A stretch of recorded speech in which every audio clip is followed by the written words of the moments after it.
Hi, welcome back to Gamescape 3D. Today we're going to do a speed paint of one of our little peasant houses to show how easy these things are to paint. Here's the peasant house I have to paint today. It has been primered black.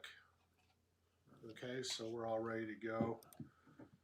So I got about 3 minutes into it so Good to far. see everyone. We got the base, we got the roof, and then we have a few smaller components. I have flat boards here for the loft, and then I got a little itty bitty window parts there, and then I have a hood for the flue up on the roof, and this could be resin printed or FDM printed. Hey, lurking's fine, man. We have a little ragtag door to put on the front with a filament hinge. All right. In terms of prepping the model, So Mike, sometimes these little holes where the filament door, the filament no game tonight because of the weather? No game tonight because it got switched to Tuesday. Oh, this week or every week? It might just be a little off. Just every week. Really? Clean it out Yep. if you do. Oh, good for You you. can use a drill bit. 5/64. Who made the switch? The size you need. We added a player Clean and out. worked well with everyone's schedule. There you go. So if I have a door I guess there, your hiatus can end then. There you go. I don't know. I'm pretty used to not streaming. Come on when you want. You know, it's all good. Yeah. See what we got here. Getting through ads going out. Alrighty. Let's so we see. got those holes cleaned out.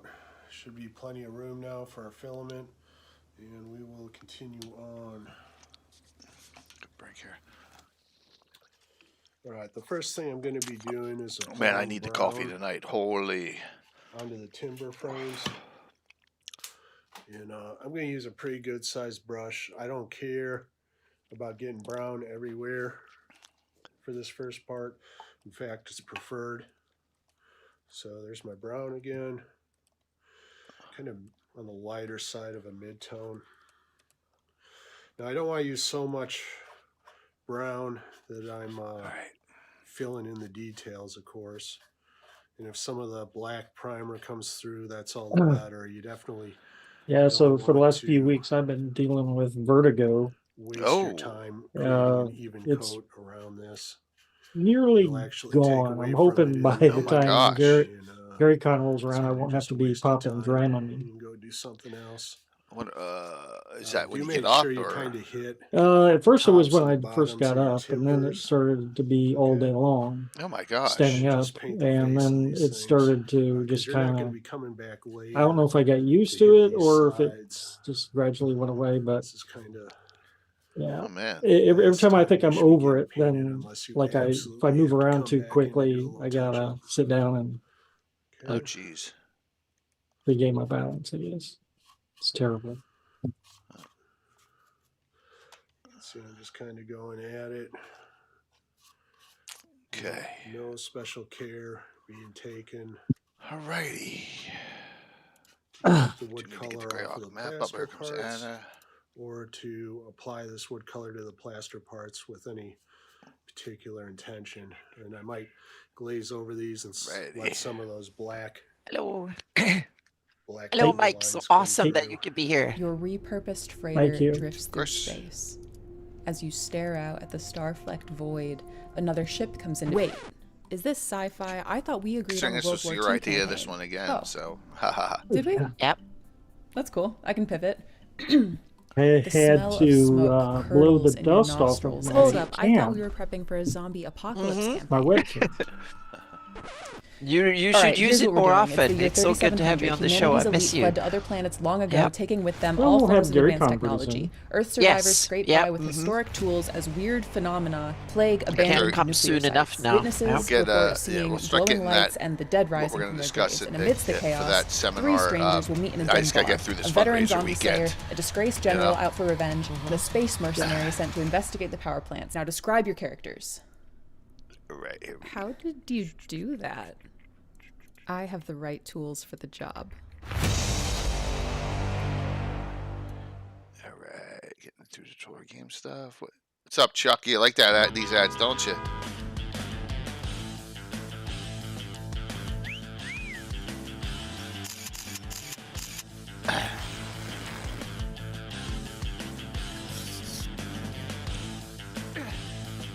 Alright, let me go to...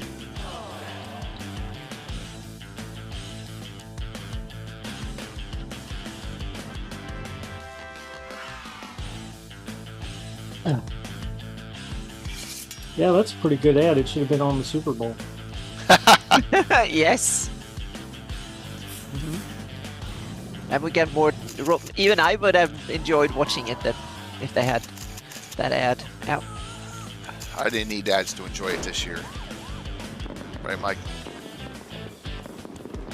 I think I would enjoy the ads more than I watched it once, and the ads were the most interesting for my part. The story My enjoyment, Jay, was more like Schadenfreude. is ageless. Yeah. Oh. Yeah. The dungeon imagined without end. The curious are the ones most courageous. The tree that endures has to bend. From stillness the mad mage is stirring. From countless voices the castle And takes it's going to be shape. -1 Zadig will tonight. test Here Yeah, in it the is. Plains of Those All. unlucky Uh-huh. will not escape. Uh-oh. I guess all qualifies for this discussion tonight because there really are a lot of nomad people in the all, aren't there? Yeah, they they're- do. I'd say more than 50%. Yeah, so all's one of them will do. I don't climb ever. I can, even if I wanted to climb the loophole, BB. I couldn't do it now, so.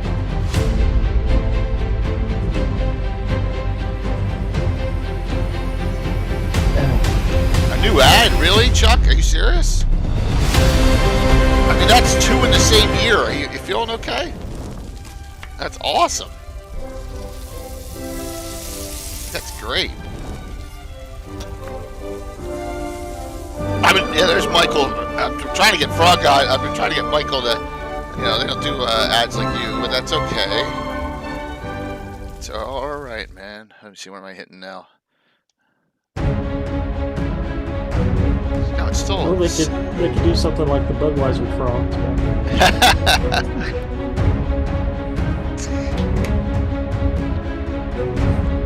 Whew.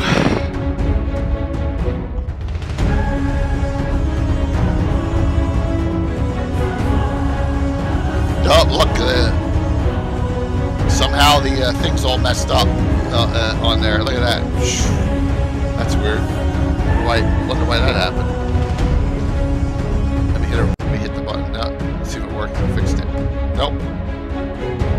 All right. Well, we'll go to the next screen then. That was weird. Yeah, how trippy. Let me tell you. Yeah, that was strange, wasn't it? Well, I still got the 44 spinning up there. I got to get rid of that.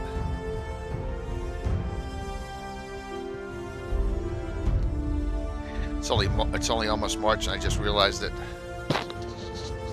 Barbarians, Nomads, and Rovers.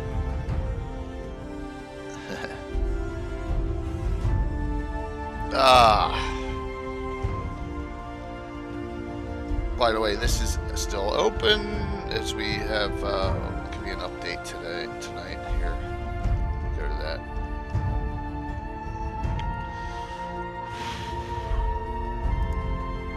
Bring up Tiltify.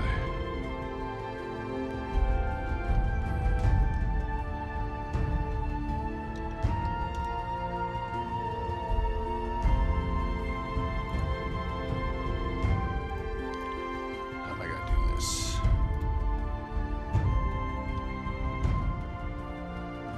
Give me 1 second here.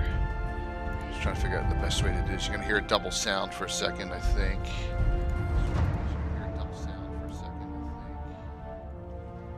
I'm gonna take that down. I'm multitasking way too much, which is bad.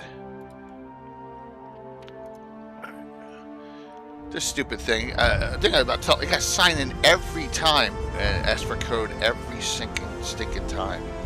mean, I guess it's good for security purposes, but every time I want to get on there, I gotta, and then it's an email. It's not a text, so I gotta get on my email. It's, I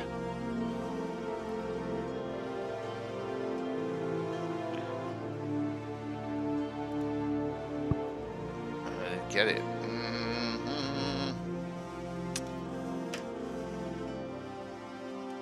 Yeah, I guess you're right.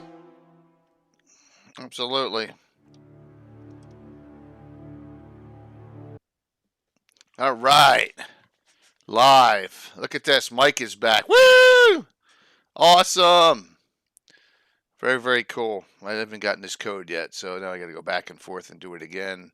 So, yeah, where? Chuck? Yeah, I'm wearing. I'm wearing a lot, man.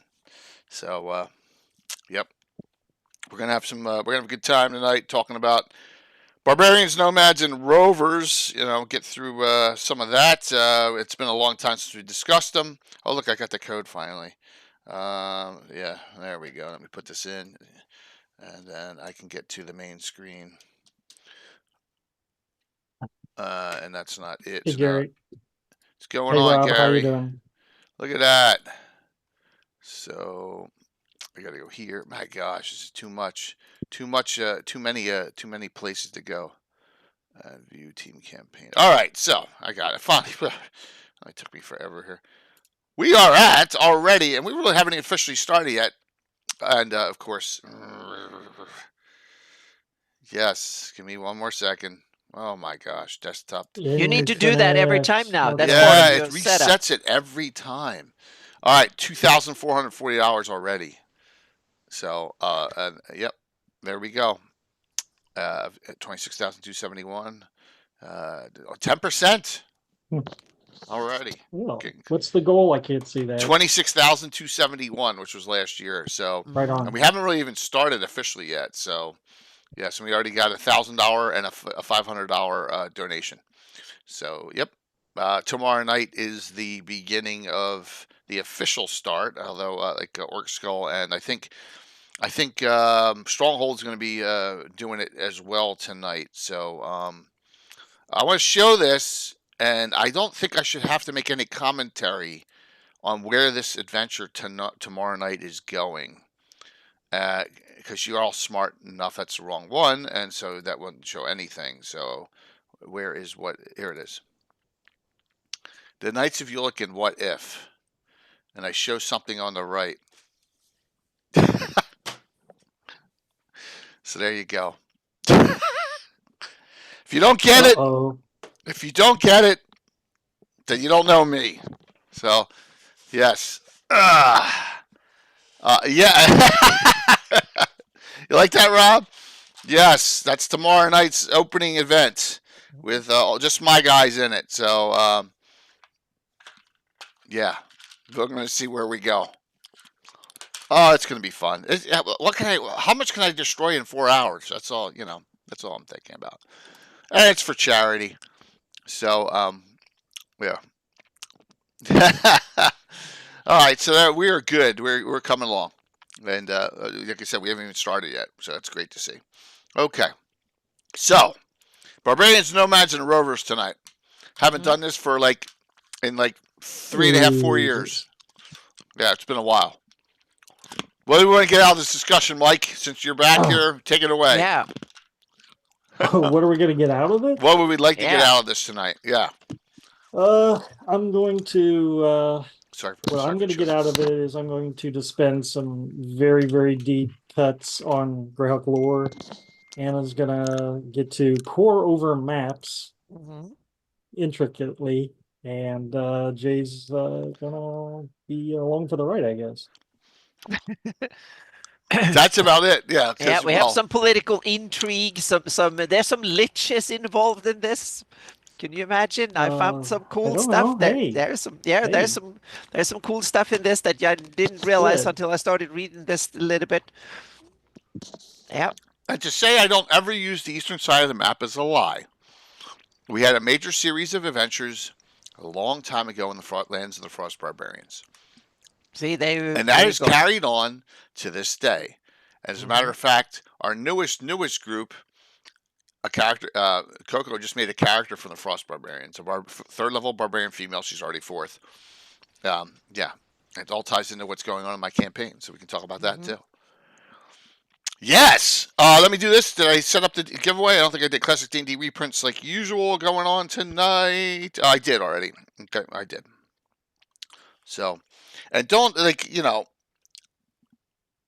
Sunday night with Frank Menser was a special one. Don't expect me to be giving away any red boxes. Like late, I mean, my gosh. Oh yeah, I'll just throw in an original red box. I'm like, holy jeez. Yeah. So there's a thin line between a lie and an error. Yes. So I'm going to quote, because I'm in one of these moods tonight. I'm going to quote my cross country coach in high school. He said it a little differently. He said there's a thin line between a clown and an asshole.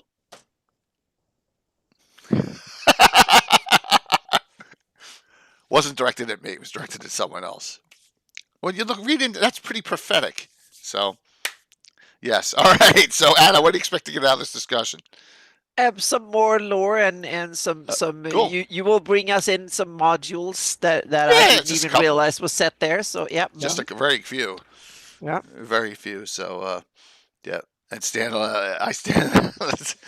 Yeah, well, a lot of us probably do. So that's cool. So don't worry about that. All right, and we'll go over the areas that most of it's in the north, but we could see some southern. I put Rally Trader in there because I know there's a lot of nomads running through the Bright Desert. Right? Yes. Yep. Yes. Where shall we start, Anna? Well, we have the horrible thing of identifying what the heck we're talking about when we talk about nomads and barbarians and rovers and stuff. Right. And that's I love to overthink things, and this is one of these. Wow. Hot topics that we should just mention that it is a hot topic, and then should probably stay out of it if we're smart, so to speak. But we can, with nomads, it's fairly easy. That there are people that move with the seasons or following prey or something that don't live in a permanent setting. And historically, those were people that were hunter-gatherers rather than agricultural people back in the day that didn't do agriculture. So they roamed when they hunted enough or collected whatever it was. They moved with their prey items or they whatever they were food sources, so to speak, and they moved when they killed enough in one area, then they moved to the next, like natural predators do, and animals. So that's when humans lived back in the day. And so I guess in our D&D and stuff, we just inherited these expressions, so to speak, and I think in GREYHAWK that still means the same thing, that nomads are ones that don't have a settled lifestyle, so to speak. Barbarians is herders are that's the next step, so to speak, like the Samic people, and there are a lot of people in Asia and stuff that are herders to this day to some degree, and that's the next step. You gather livestock, and Africa has some of them too, so that's the next step towards agriculture, and then you put down roots in one spot, and then you start growing crops, and then you become a fixed lifestyle, and then you start defending a territory and all of that. So because it's not only the way you live, it's also what the politics are shaped from it. So nomads and stuff usually have a very different idea of mine and yours and stuff like that. But that's overthinking it even for me. That's beyond what we need to. But barbarians is another interesting. I'm not sure about the term. I know the Romans used it because they were basically saying barbarians were people that weren't Romans, and they weren't civilized enough to live like Romans, including my ancestors were typical barbarians from the Romans, meaning the Celts and the Scythes and the Picts and the Celts and various other people that they meant. And that was simply more like a condescending term for people that don't belong to us. We use the same for today. You talk about infidels and you talk about whatever. So that's a cultural way of talking about the other one, so to speak. Now that's the contentious thing. But it's totally understandable that at D&D you use the term, but that doesn't mean that they are that they are inferior in any way. It just means that they are different. They're not belonging to your group, so to speak. And from a Greyhawk terms, then I think that that term might be used by the Grey Kingdom and their leaders to describe people not in the Grey Kingdom, meaning people, barbarians up north. They were simply the people, the Sual and others who raided them. They needed to have a derogatory term on using, so they used the term barbarian. So that the settled nomads, maybe. Exactly, they're settled. So the barbarians doesn't tell you what their status is on the settled or nomad or whatever. They might have big cities or whatever.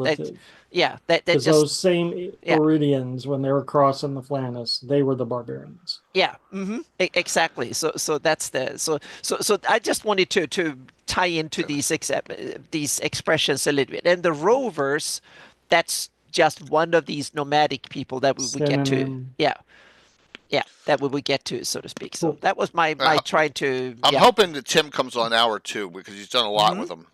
Yeah. So we'll see. He's got some family stuff going on tonight, but he may come on. So you never know. All right, so give us a start point here. Should we go a little bit west to east? Start why not? With the Tiger Nomads up there? If we're going to go west to east, we're missing one that's even more west than that. Okay. Yeah, I think let's start with all. Well, we have Paynims, and we have the whole Bakloonish There's west. There's got to be a lot of nomadic around or here. the Bakloonish east, depending on how you look at it. If you talk to someone in the Flannies, they will say the Bakloonish west. But if you talk to the Bakloonish themselves, what we're looking at here is actually the Bakloonish east, because the Bakloonish west is on the other side of the Gulf of Gayar. So there was someone wrote an awesome little booklet about that like a year ago. So gone that far? Yep. I mean, well, I should have gotten the Alec Bark adventure out too for that, but because I imagine there are. So you're focusing on the triceps there. What you got? The steps, the Paynims, all right? Yeah, we have. There's various people. We have the Paynim tribes. Oh, you got a Darlene map there? Yeah. Oh, the new one. The new I one. believe it's called the Plains of Ulakandar now. Okay. There you go. Yep. What's it called? Ulakandar? Ulakandar. Oh, let me. I need to check that. That's good. We can have the Okay. There's a place to start. Wow. Wonder why they changed it. Because Paynim is derogatory. Exactly. They might be derogatory. Yes, I didn't know that. Yeah, that might be. Yeah, it might be. Yeah, we're too white-skinned and too European in our values and outlooks to realize that. I guess. I think now someone in the chat could correct me, but I think it could just as well be called the Plains of the Pagans. Okay. Right. Yeah. Paynim derives from pagan. There you go. Right. Which that was a little too on the head. Yeah. This was more subtle because no one complained about it. Right. Okay. 40 years. They just the tribes of the Paynims have just disappeared because on the map you just have the dry steppe that is like the geographical place. Yeah. Yep. The Paynims is more like someone saying who lives there, so to speak. Right. Okay, got it. But in actuality, the plains of the Paynims covers the dry steppes and those plains and everything around it. You got a lot of nomadic land names here, Anna. Yes, Right. and they are most of them are from the Gord books and adjacent material. You really want to get into the weeds. Yeah, because the Gord books is really cool because it's the Sea of Death, that the third book in the series, the first one that Gary Gygax published under the New Infinities label after he left TSR or ousted from TSR. He published the third book, and that's when Gord goes from Kester down to Sea of Dust, and he passes through there's like whole chapters on Gord's adventures and Leda's adventures on the dry steppes with all the Paynims and all the stuff that happens there. So if you want a good insight to Gary's view and how that book is a really good way. It's like a road movie that plays across travel across these lands. Yep. So when we're talking about them being nomadic, are we talking about they're like sheep herders or camel trade? I would say that they're probably since the areas are probably too dry, but I'm sure there's some agriculture there too. Meaning climatically, this is inland dry. Think about Central Asian desert and dry lands that are Mongolia. Yeah. Maybe not as northern Mongolia, more like central. Think Kazakhstan. Think the stands, Uzbekistan, and Central Asia. That it's high, it's dry, it's hot in the summer, cold in the winter, hot during the day, cold during the night, etc. So I'm sure there are some agriculture, but animals will be anything that can survive reasonably well. So they are probably cattle herders, especially goats and sheep and small things that don't need that much grazing and stuff. And I'm sure some of them, they have some cows and horses. I see a little green, Anna, along the river here. Exactly. And there are a couple, and that's interesting because geographically there is a river that goes west, so to speak, and drains out in the Gulf of Gayar, but it's so dry that it only a seasonal river, so to speak. It might be it's an occasional on and off river, so to speak. Floods, dries out. Yeah. Mm-hmm. Yeah. So I'm sure that, and there's oases and stuff, and they're like depressions that form to be lakes for a week or something like that. We have some of them in California. They call vernal pools or lakes here that are simply that they show up occasionally. So yeah. Okay. Yep. Well, then, so good. Yeah, then we have that I like the plains of Ulakandar. I like that name. Yeah, because that gives the geographical area a name as well as the culture and the people, so to speak. Now, the implication is all the nomads of those plains are all Yuli. Oh, really? Right? So Ul could maybe be the claim to be the actual Ulakandar, the strongest tribe of Ulakandar, and they just went off on their own and left all the rest of the Ulakandar to roam, fight over the rest of the plains. Yeah. Maybe. And they also, meaning this area here is probably very sparsely populated. It's like in another same analogy to Central Asia again, meaning the area is so vast, so even if you have 1 million people, if you spread them out, you wouldn't see more than maybe one other person if you walk a day.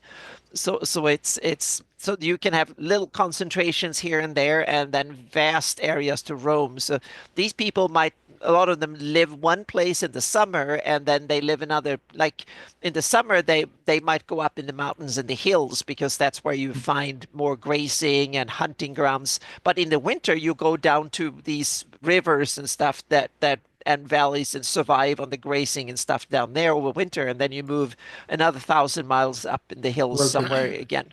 Yeah. What is the height of the Kester Escarpment? Maybe 1,000 feet, 2,000 feet or something. What I would have pegged, yeah, something. It's significant enough that if you there's only one way through. Yeah, you could. One pass, there might be a few, but you more or less dig your way through it, so to speak. Wow. Yeah, so it would be cool to have a major thing because that also means that Ull is a very defensible place. That all the threat needs to come from the north, so to speak, and so Kester but it's is so big and wide open. You can't stop anyone from coming in, but at the same time, what are you attacking? Mm-hmm. Yeah, and that also means that taking a defensive posture means that you pick the fight when you want to fight, meaning you don't show up, you don't have a point of vulnerability. You just roam around, and then when trouble hits, you flee first, you gather some friends, and then you find the bastards out in the plains and then attack them and at night or whatever. So you don't fight fair. You have like ambush. Mobility is way more mobility and firepower, not protection, so to speak. You go lightly armed. You roam quickly over large areas, and then you're able to strike hard quickly and then disappear, so to speak. That's the Now, I actually, concerning the names, Yeah. I have a Oops. particular NPC I'd like to discuss. Oh, yes. Do it. All right, we all have heard of Tang the Horrific. Yes. GREYHAWK Adventures. Uh-huh. Right. So I was just kind of perusing GREYHAWK Adventures a little while ago just to refresh myself. Because I know in later, like Living GREYHAWK Gazetteer, he's over there in the north and he's running around with, the wolf nomads and the rovers and fighting IUs and, later on in his career. But in GREYHAWK Adventures, it talks about his early career. He's like effectively the prince of this purple eagle tribe, of which we don't really have any lore beyond that one reference, I don't believe. But no, the best part of it is before, let's see, I'm trying to think when GREYHAWK Adventures was set. It was like pre-wars.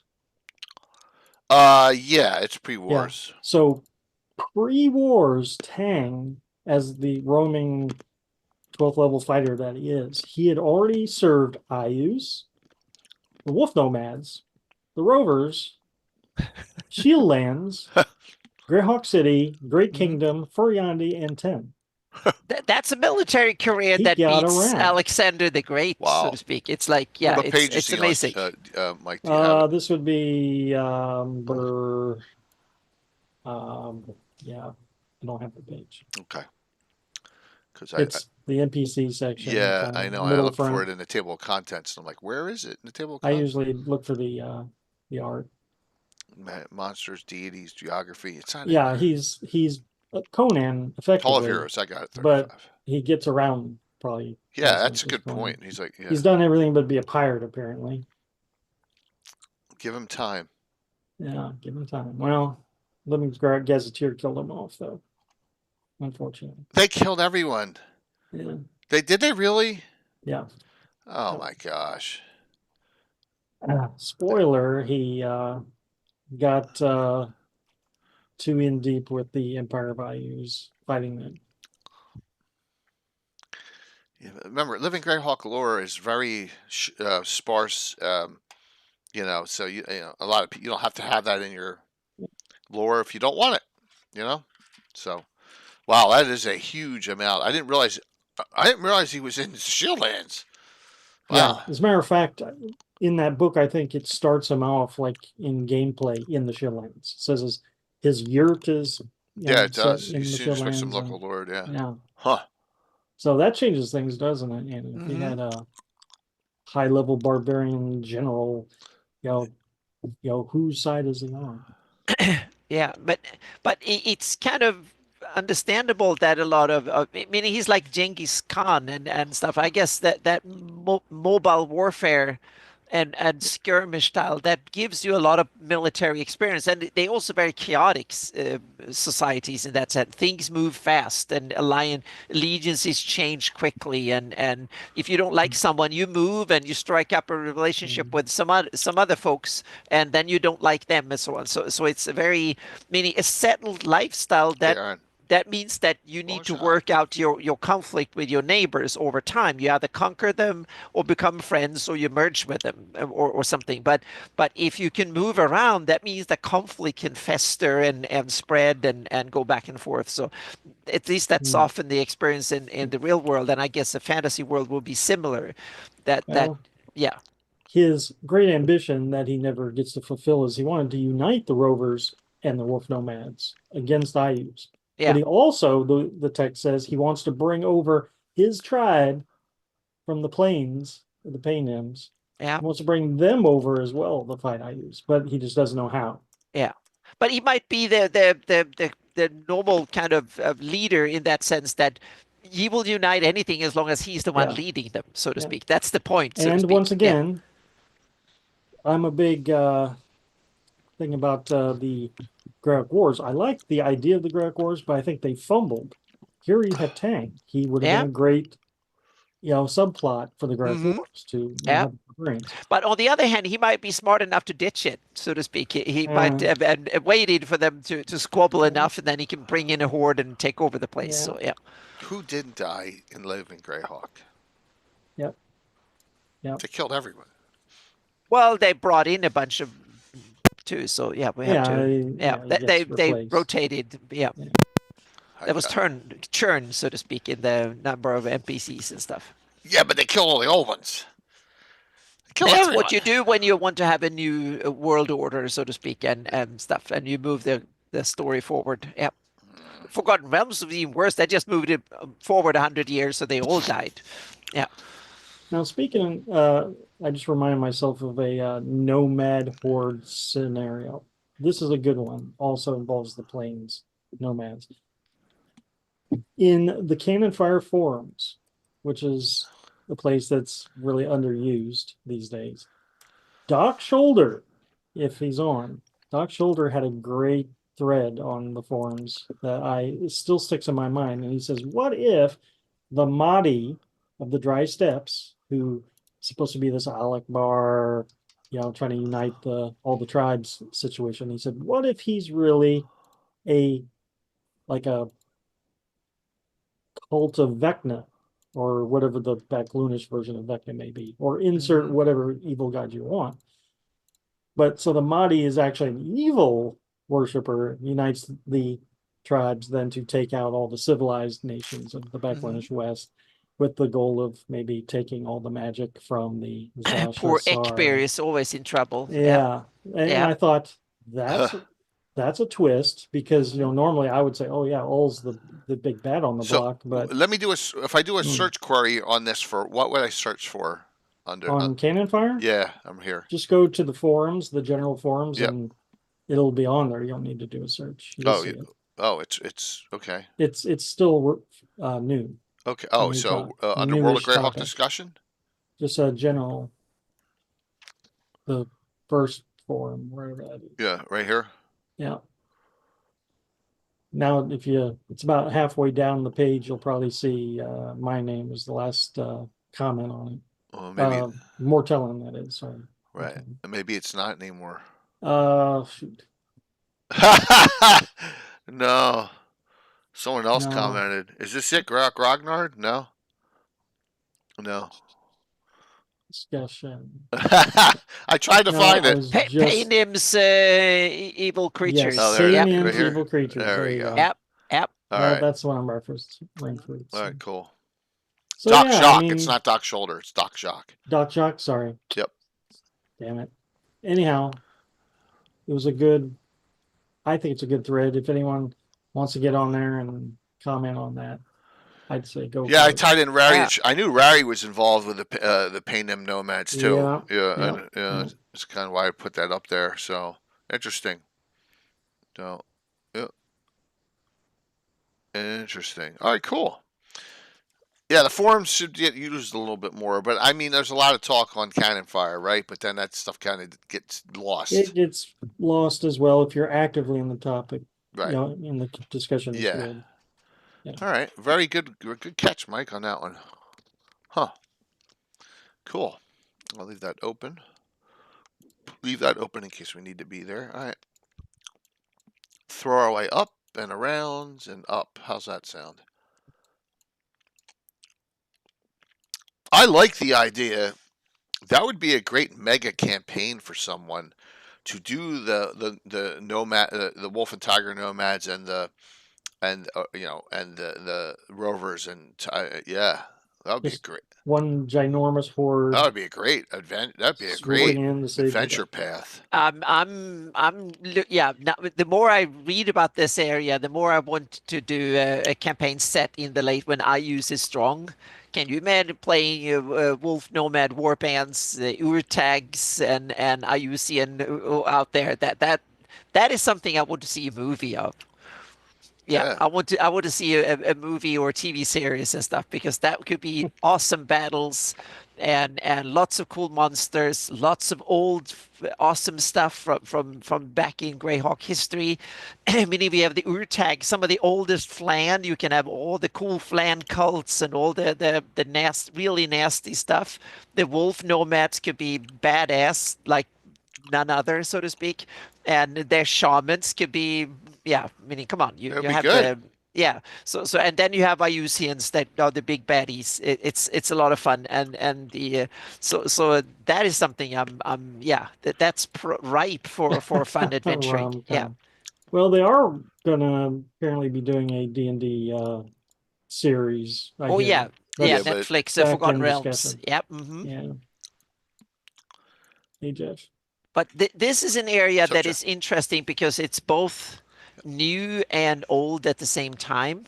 Meaning there are some old Flan remnants. You have all the relentless horde that came in the 300s, and you have some old stuff still lingering on, so to speak, from old Flandom and stuff. So it's and then Iusians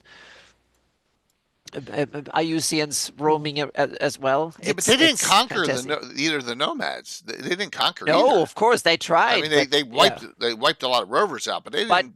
But I think most of the orcs and stuff, they don't want to go out there in the open field and face. Meaning, I have it that the wolf nomads, they hunt in 500 war bands, 500 strong, and they move fast, and they have hordes of or packs of wolves and wargs, and to as their war dogs and stuff, and they're shamans. Wait, does that mean the tiger nomads run with tigers?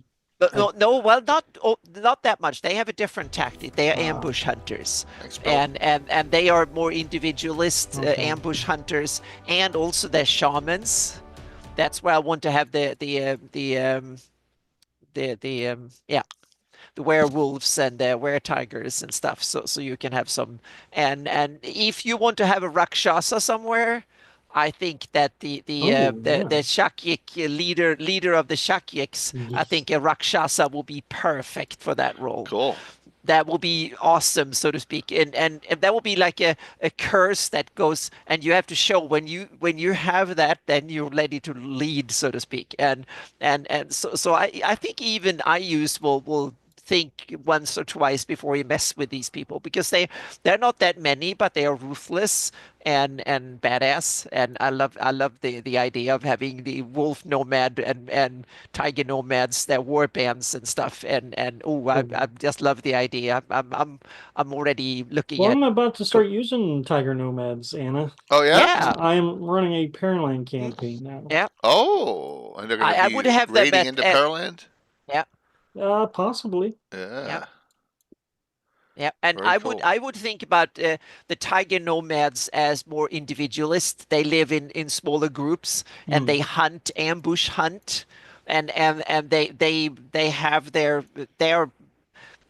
instead of having mass of really good ones, they have a few that are super good, so to speak. So if you go into their territory, especially at night, you will not survive long, so to speak. What is the history behind the tiger in Tiger Nomads? Do we know that? Yeah, it's kind of interesting. I think they have, for the most part, a Bakloonish. They were driven north up so back in the 300. Exactly. So my sense is that the modern day Bakloonish, the Zeefs and the Ekbirs, and when they established themselves like 600, 700, 800 years ago, that's when they drove these out. So they are the ones that lived in these lands, and maybe as far south as the basically they came in the wave after the Origians and stuff fled, and they were the next in line to be driven out when the Bakloonish basin was civilized, so to speak, and became civilized in the sense of agriculture got established, political hierarchies, and that society got established when we had Ekbir, Tusmit, and Zeef, and the others got established. These were the people that were left out, so they were forced north, so to speak. That's how I sense that they came for. And then it's more of a mixture. The tiger nomads, I see them, but I may be wrong. This is just, so please correct me on this, but I see them as more Bakloonish side, and the wolf nomads mix themselves up more with the Flan, the Urtag that lived up there, because they are the original living up there. That's my sense, but I might be wrong on this. This is just my sense. Where does the tiger come from? The tigers are primarily forest dwellers in the real world, and we have forest. We have the Udgru and forest in the Baklooni basin. So I have a sense, and also we have the the Brunel, just like in the real world. Tigers live all the way from tropical forest in India and Borneo and Sumatra, all the way up to the Arctic tigers, exactly. So tigers, Siberian they live. tigers. Yeah, exactly. The tigers in the real world, they live in both cold and hot climate, but they are forest hunters, solitary forest hunters. So we can have that here too, that these tigers live in forest from the Burnell all the way down through the Baclunis Basin and stuff too. So yeah. That's what I like. Yeah, tigers are. I mean, you know, they were in a lot more. You know, all the way up to the 1800s, they were a lot more locations than they are today. You know, and this being the fantasy world that it is, I would expect there to be like saber-toothed tigers and stuff. Yeah. Well, you can have, and with tiger, you can have different types of cat species, so to speak. Yeah. That meaning you can look into the ancient history, meaning there will used to be way more both tiger species and lion species and related cats, big cats that we don't have today. So go back to the Stone Age. There were different, both lions and tigers, big cat species in both North America and Europe that are extinct, long extinct, so to speak. Right. But some of them are, but even in Roman times, there were lions and stuff in southern and central Europe, and tigers roamed in Scandinavia and stuff just a few thousand years ago. So it's not that ancient, even in European or real world. So yeah. Yeah, Alderon, tiger and wolf are their clan totems, but we've got plenty of art and stuff with the wolf nomads being dressed with wolf skins. Yep. Yeah, so I think it's me expects then there to be tiger pelts I want to tiger nomads. And it will be cool to make lycanthropes give them a home, so to speak, in the fantasy world too. So and cool, because we have a lot of monsters and we have wargs and we have various cool cat species, and what if they and shamans and others could be the ones that can talk to them, become them, and stuff like that. So you can play with a lot of this classical fantasy-esque stuff with these folks, and that also gives them much more survivability against bad odds like Ayus and stuff like that. There's a reason Ayus hasn't messed with them too much. How much battling goes on between the two? I would say that they are chaotic societies in that sense that they become angry and can lash out quickly, but they also forget stuff quickly. So I would have it that wolf nomads or tiger nomads, you can trade with them, but if you show vulnerability, and so they can be friends at times, and then they can be enemies at times, depending on. And the same thing with Ayus. I'm sure they can trade with them for things, but if the trade doesn't work, then they're a bit like chaotic. Meaning the Vikings were also known for being very chaotic. Then all of a sudden you could trade with them, but on the other hand, they might lash out and conquer and just steal. So I can see the nomads being and fiercely loyal internally. And the wolf and tiger nomads could probably, as soon as there's an external enemy, they become one in a heartbeat, and then they start squabbling among each other when there is no external threats. Good question, Jeff. I would say the Baclunish ones would have some Baclunish deities, and the others would have some Flan deities. That's what I would say. They would also worship like the cat lord. Exactly. I was going to say that they might be not part of that. That might be one of the reasons they were expelled. They didn't adhere to the standard Baclunish deities and all that. They might be believers in old totems, so to speak, and clan totems and the cat, whatever, or something, or the wolf or something. So they might be religious in a more spiritual sense. In that sense, they might believe in the big wolf or whatever. So yeah. Yes, there was a wolf nomad novices. Yes, there was. Yeah, we have to mention her because she actually coming to GaryCon. So we have to and yeah, exactly, Rose Estes. And it's not all bad. I don't. It's not all bad. The problem was that she was probably not as well read on the GREYHAWK overall GREYHAWK story as she should have been. but they are, and they're cute, and they are so yeah. But I want some rawer, tougher versions of this than that. But you have to realize TSR is not selling things to me primarily. They have a more cultivated audience than me. Yeah. Okay. That's a lot more information on the Tiger and Wolf Nomads than we've done in a long time. Yeah. And if but you want yeah, to spring off of the Tiger Nomads, Anna, then we can get into the Burial Forest. Mm-hmm. Yep. Yeah, so then we have the next one that I think is, we mentioned the Urtags. They're on the map. There are a couple of camps that I put down there because they're mentioned in, and these are the old Flan remnants still around, so to speak. So were they always in the forest, or did they used to live like in Blackmore? Sorry. I think they were the ones that lived in the area, and then they got squeezed by others into the fringes, so to speak. So I erased it by accident. Give me a sec here. Bring it back up. So the Urtag, and there you have it go up, because we don't know much about them, but here you can have surviving Urflan cults. Awesome. You can have and if you want to go deep, I can remember there is a Polish movie about Knight Templars going to ancient Baltics that were a few years ago. It's a medieval horror movie that is, if you want to depict this, you should watch it. I forgot what it was called. It was really, really, really. That movie is deep. You recommended it, and I couldn't. Oh yeah, that movie is not for the faint of heart. But if you want to depict something that you can put in a more horror-esque campaign up here, then yeah. That's a nasty movie as heck, so to speak. But that's more like someone civilized coming to meet the Urtags. Yeah. Yeah. So what do you got? You got a couple in here, 3 camps. Yeah, there's some camps, and then so there are huts in the warm time and burrows in the winter. It says that might be That's what and also you live in a forest. There's at least stuff to burn to stay warm in winter. So yeah.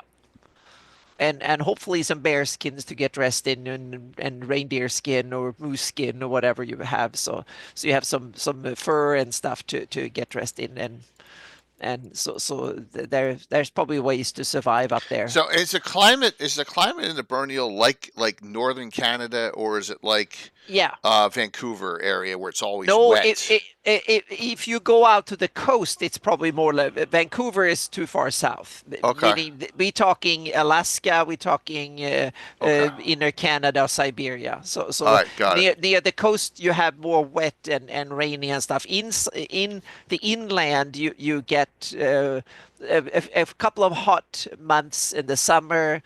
And then you have bitter cold 10 months of the year. You got a winter, so to speak.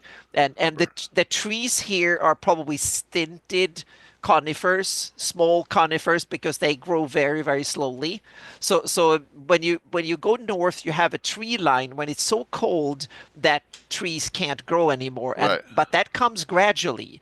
So the trees in the southern Burial are probably tall, maybe up to 100 feet or so, really like tall spruces and pines and stuff.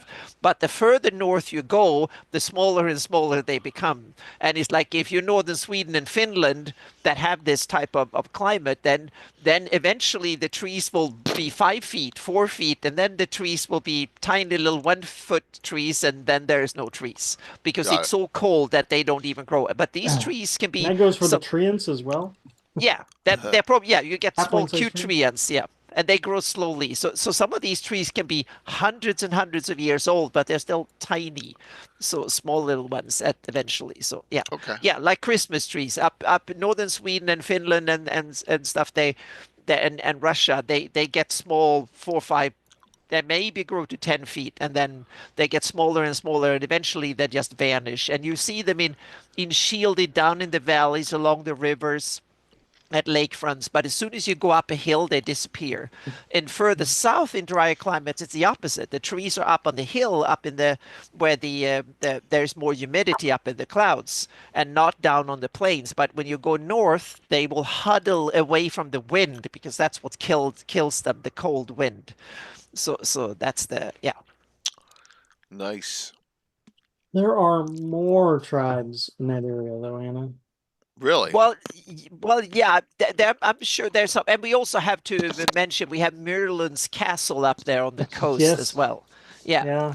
That's Well, we have actually one of the places on the coast, Dramish you have coast. GREYHAWK is one of these named places that the Urtags have as a camp up there. Yeah. Yeah. What is this? That's what I think. It's one of these Urtag camps that is named. Yeah. GREYHAWK or Backunish, Anna. I was it's Backunish. Thank you. Okay, good. Thank you. Yep. I don't know much more than that. They're just it was a name, so I put it there. Yeah, I put it down there. Apparently, then further up, I don't know if it's further north or further south, but there's the Chokji tribe, which are mixed Backunish Orid. Yeah, the Shakik tribe is the Tiger Nomads. Yeah, related to the Tiger Nomads. Yeah. So I don't know if they're south of GREYHAWK or north of GREYHAWK, though. They're south of GREYHAWK, as far as I understand. So, okay. Is there warm currents here or not? I mean, yes, it's probably a warm. Like Ireland. The currents come up from the south on this side. Yeah. That's how I depict it. That's why you get and there's more.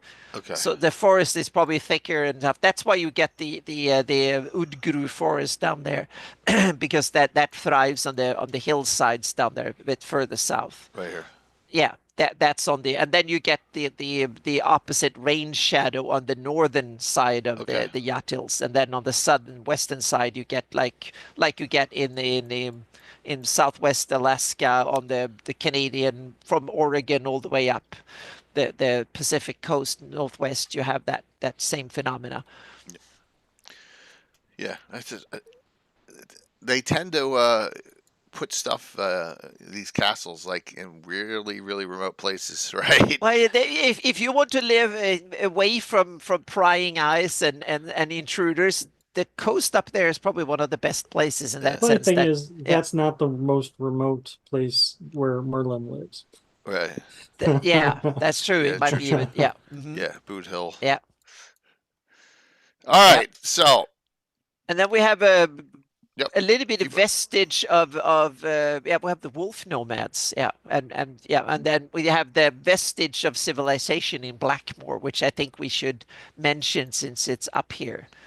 And that's and first of all, we have to acknowledge where Blackmore comes from publishing wise. It's Dave Arneson's, it's an homage to his campaign, Blackmore campaign, that made it into GREYHAWK.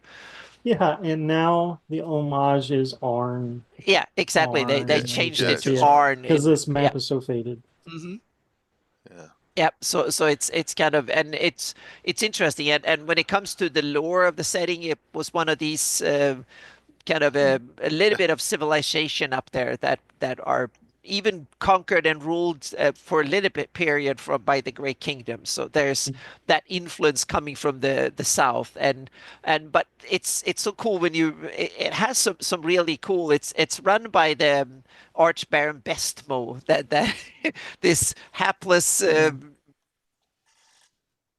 kind of guy up there, ruler, who has to deal with all this crap up in one of the most remote realms on the whole planet, with Ayus to the south and the wolf nomads. So yeah, I'm amazed. And he also has to deal with the original town Blackmore is now run by an orc with the Egokut army, and then there's that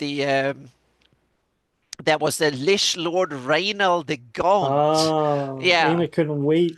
Exactly. I was going to say, yes, that's so cool. We have the Lord Reynald the Gaunt that I don't know much about, more than he was active up here. And I'm like, any time there's a ancient Lich Lord being active, at least somewhere back in history, that opens up some cool possibilities for adventuring. Yeah. So there's a couple good questions in the chat I gotta catch up on here. Yeah, please. To backtrack a little, Anna, do you think Tiger or Wolf Nomads have berserkers? I would say yes, in that sense that they have fighters that fight, in that sense that they are getting so into, they put themselves like in a trance state. I would say both of them probably do. Yeah, as a tradition. Yeah. So as a tradition, simply so that will be like using the rage mechanic to fight like don't die easily, so to speak. They become one with the fight in that sense. They fight more a raw power than skill. And so I definitely see. But also, I think originally Berserk was seen as someone who could go away from civilization, get into a warlike state, and forget about all the normal troubles of normal life, and then become a full warrior, so to speak. That was a berserker, and dedicate his entire life to the fight, so to speak, and then become hailed, and so it's more like a ceremony as well as being part of as a berserker. Yeah. So there's also a question about spellcasters among the wolf and tiger nomads, and I know there's got to be shamans.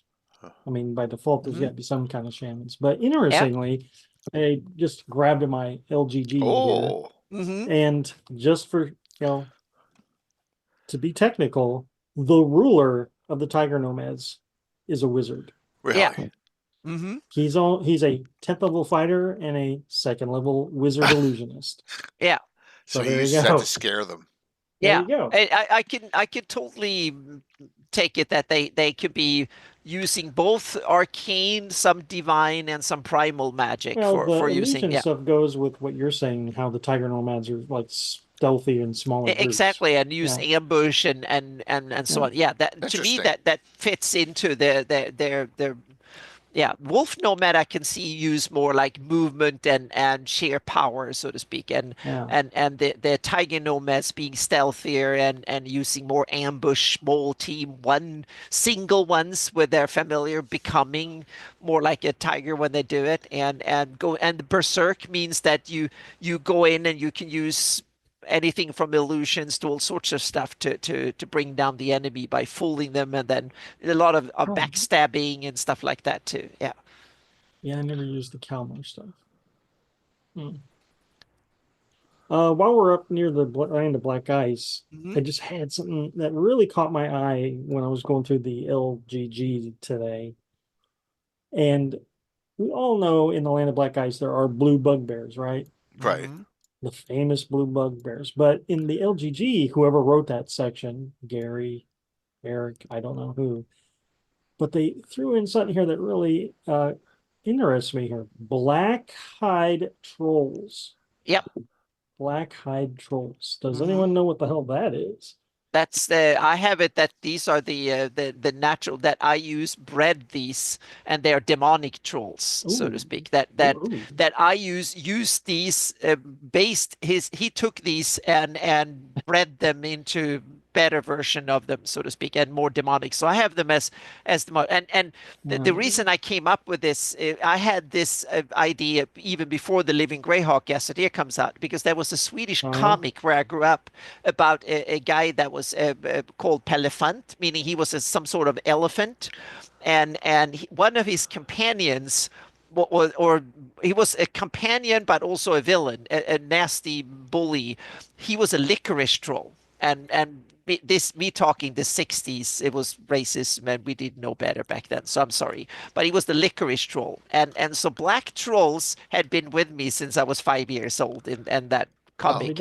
And then I realized I wanted to do the D&D version of this. So mechanically, it would be your standard troll, but with some kind of in the 3rd edition, exactly.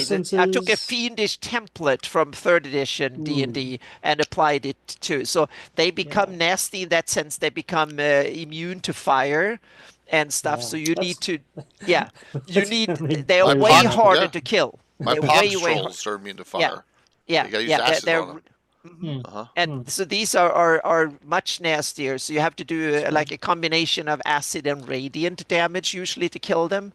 And they are stealthier. They are way stronger, and they are they. So the only other monster reference that was in the Gazetteer was horrid whites, which is just an adjective. Yeah. But then I was thinking to myself, well, whites are just undead humans, right? So what humans are up in the land of black ice that became whites? Yeah. And now we have to think about, we have Egg of Coots. There seems to be a time before the normal time up here. There seems to be an ancient history to this place. And this is something that is just hinted at, meaning we have the Egg of Coot, we have the Urtag, there's remnants of the sea, Baklunish or the Sul, and there's a lot of hints to things happening a long time ago. So I have it that there was a warmer period some thousands of years ago when this was prime real estate civilization wise, and before the black ice and all of that. And this was part of the ancient Baklunish Empire. It was one of their outskirts in the east 3, 4, 5,000 years ago, and or maybe even longer, and when this was warmer, and a lot of this is remnants of that the Flan discovered it, and the other discovered it, and that's why there are magic treasures hidden there, stuff and remnants of this period, so to speak, and so that's why I want this to tie into that ancient story, because that gives this an elder dimension that is really cool too. Yeah, it seems like everything is just on the edges of the line, the black ice that only the bugbears can hold out for very long. And then we have the black ice itself, meaning ice. We talked about that when we talked about climate and stuff the other show a little while ago. So, but meaning some ice can be black naturally. We talked about highlands, meaning you can have ice that is full of volcanic soot. It can be full of, meaning Iceland has a lot of black ice in that sense, that is full of black volcanic gravel and sand in the ice that makes it look black. But what if ice can become black from other reasons? What if the core of the black ice comes from necrotic stuff? It's necrotically cold, so to speak. It's evil cold. What if there's something really evil frozen in there up there that turns the trolls black and can eat your heart out, George Martin? Exactly. I was going to say. So see, you have a lot of thematic cool stuff to work with, so to speak, that you can put into this. What if there's hidden evil sitting there making the ice black and growing it and making things evil and undead or whatever it is up there and stuff, so you can kind of that's one thing that they don't mention, that there is undead. It's actually humanoids, right? Oh, there is the whites right? So we have a fiendish, undeadish, ice cold, whatever. So there's some cool stuff. So just like RR modding, meaning when winter might be coming, so to speak. So you can thematically put a lot of cool stuff like that in a GREYHAWK campaign up here, and it makes perfect sense. Okay. Yeah. An area that once I've run a couple of Dungeon Magazine adventures up here, right? Mm-hmm. There's that one, but that's it. I haven't done any full campaigning up here. Yeah. Yeah. Interesting. So we have the Dun to the Dune, and then you have weird places like the Comeback Inn and stuff. I imagine that's from an actual. It's got to be from something. Yeah. Right? Mm-hmm. Yeah. Hey, Courtney. Steer back to Barbarians and Nomads, though. Yeah. We'll talk about Blackmore some other time. Yes. So we'll do the Rovers last in case Tim comes on. Yeah, but we mentioned wolf nomads. We never have to mention the Howling Hills and their burial Wigwar thralls, when their burial grounds and stuff that Iusians have taken over. That's another one that I think could be a fantastic adventuring area. What if you can have special kind of? What if these old wolf nomads, their burial grounds can be ripe for Iusians using them to pick the bones up and well, I imagine they have. Yeah, exactly. And then you have the wolf nomads going in and killing them off, because these are our holy burial grounds and stuff. So you can have some epic battles, undeads, old whatever. Speaking of epic battles, Anna. Yeah. Wolf nomads versus Ius, Battle of Blackwater. There you go. Yep. Mm-hmm. On my blog. Yep. Enjoy. Awesome. Thank you. Yep. And you did that. You did that when? When was that battle? That was 578. I wrote that in 2023. Yeah. How'd it go? Oh, let's see here real quick. I'm going to double this up real quick because of the link. Oh, this is so good. Bring that Yeah. back. All right. Thank you, Mike, for doing that. Nice. Now, I did not create this battle. This is Gary Gygax's battle from Dragon Magazine. I just gave it some fancy schmancy, maps and narrative. Super cool. Super, super cool. Yeah. Let's see aftermath. Lord Sholdra for Return of Dark and never candid. So they got their butts kicked, huh? The Iusians. Yes, Iusians lost. Pre-wars. I mean, it was a big battle, but yeah. Okay, Rex, fellas. Yes, I have ran an all barbarian campaign. We're getting close. We're getting very close. It was set in the Ice Barbarians. Yeah, it's a good Actually, question. the whole of the Thlonian Peninsula, I've ran a campaign. And we're gonna skip the Rovers in case Tim comes on and go there next. Yeah, we got Rovers. So let me do this. Whoops. Yep. Let me bring this up and let me go to Rovers last. All right. So we got this whole area here from Stonefist and the 3 Barbarians. Yep. Curtis, the Colts of Ul sat that one out because they always seem to miss the big battles. They just barely miss the cut every year. Yeah, but the good thing is that way they can keep their reputation as the biggest, baddest warriors because they never need to prove themselves. Undefeated. Yeah, exactly. They're undefeated. Yep. I've never looked at the Blackmore campaign there, Jeremy. But yeah, that's awesome. Yep. What was the question? I saw a question on. Yes, the U is for all. Yeah. There you go. Yep. Yep, and that's the one Mike that AD&D Mike that Mike brought up. So, I mean, we got 2 adventures up here at least. Right? I mean, they might be the Colts of Ul, yes. they may not be great adventures, but they're still adventures, right? All right, so yeah, Hell from the North, 5 shall be won. Yep. Yep. I think those adventures can be redeemed if they had just been written a little tighter. The first one's great. The second one was just like they hastily threw a bunch of crap together just to end it. Right. I don't even. It's not by Sergeant. The first one was Sergeant. Right. Yeah, but it was those years when they're starting to go downhill and I don't even financially blame too. The second author. I think it was mandated that it was originally going to be a trilogy. It was going to lead right into the Greek Wars, and instead they just did the Greek Wars and then forgot about all the barbarian input. Yeah, that's always a sore subject.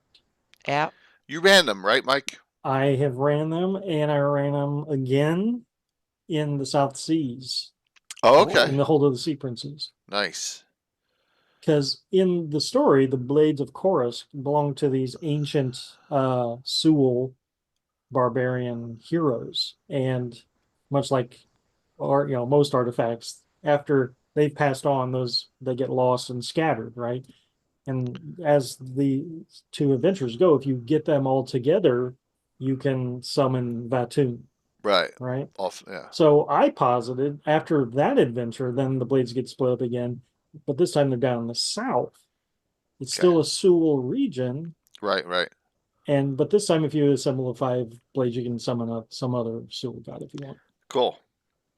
Oh, that's smart. But lore-wise, where the first book is superior to the second one, 5 shall be won, actually starts to get into some of the lore on the swords for this adventure, whereas the second one, it totally ignores it. So in the first one, it says that there's a barbarian bard named Kristen Permfors, who wields the first sword, Dreamsinger. And then the second sword, Greenswath, is carried by a barbarian druid, named Perrin, which is interesting. It's not Perrin like Perrinland, though. It's Perrin with 2 N's. Okay. Go figure. And apparently it's a female druid. But anyhow, so you get that lore, and then it says, and then the other 3 swords were wielded by barbarian warriors. and then they never go into any detail about them after that. Really? It's a total drop the ball. Yes. Huh. Is that due to space limitations, you think, or who knows? I think it's time limitations, most likely. Is my guess. But there's also Ken Frank. I love his illustrations. Are so cool. Yeah, they're. I wish we had more of them. They are still good adventures because it has you traveling around the peninsula to different places. It's a good way to break yourself into the Cold North. Yep. Okay.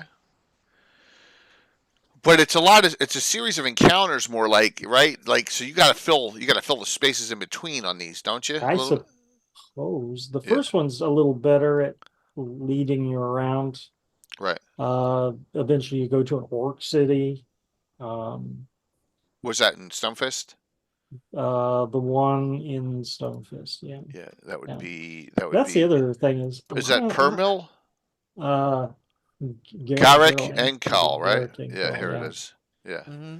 Okay. Yeah. So that factors heavily in the first module. In the second module, I think the Stonefists are like trying to stop you or something. Let me find. Oh, the Stonefists are trying to It stop doesn't you. really spend so much time in the Barbarian lands. It's mostly in Stonefist, the Orc City, maybe the mountains. Okay. That's the only letdown for that is, you don't really go to Krakenheim, you don't go to Galat, it doesn't really explore these places that are on the map. It just kind of has you search around for some lost swords in the wilderness. Yeah, I never run either one of these. I have them, I just have never run them. Alderaan, you're right. An Orc City is an oxymoron. I'm sure I've discussed with a lot of yous in certain chats that maybe it used to be a dwarven city that they just conquered. Yeah. Yeah, I think we've discussed that before. That is. Yeah. All right. Well, something that if you can get you can get these in PDF still. Almost impossible to find in hard copy. So. But there's Kelton. So you do visit a lot of places. Yep. So what's the ending of the second one? What happens through the end? At the end of the second one? Yeah. At the end of the second one, spoiler, put your hands over your ears if you don't already know this.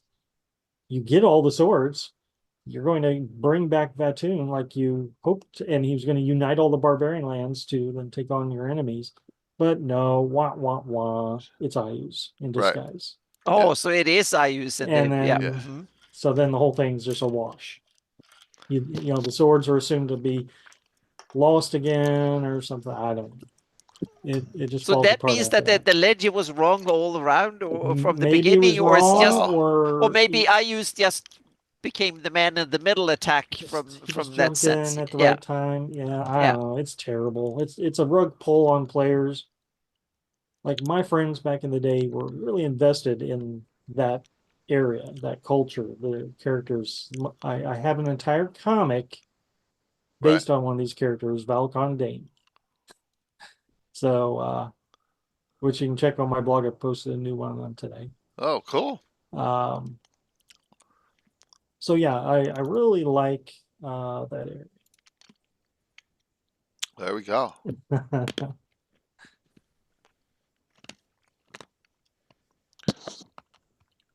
You got links below so you can go through them more? Yeah, you can just go back to the beginning and cycle through them all.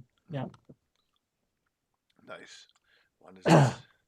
Somebody asked Balkandine to throw away the magic ring. No. Nice. So let's see. Okay. You're only a week apart on these. That's not bad. Oh, here he comes to save the day. Here we go. Oh, yes. And dressed. And the ever mysterious Tim is here. Tim. He's not saying much. Oh, that's scary. It's all right. Find out. It's all good, man. Tomorrow night's going to be a fun one. Drinking from the horn cup of ceremony. I don't even want to know what that is. Dang it, my drinking horn's at work.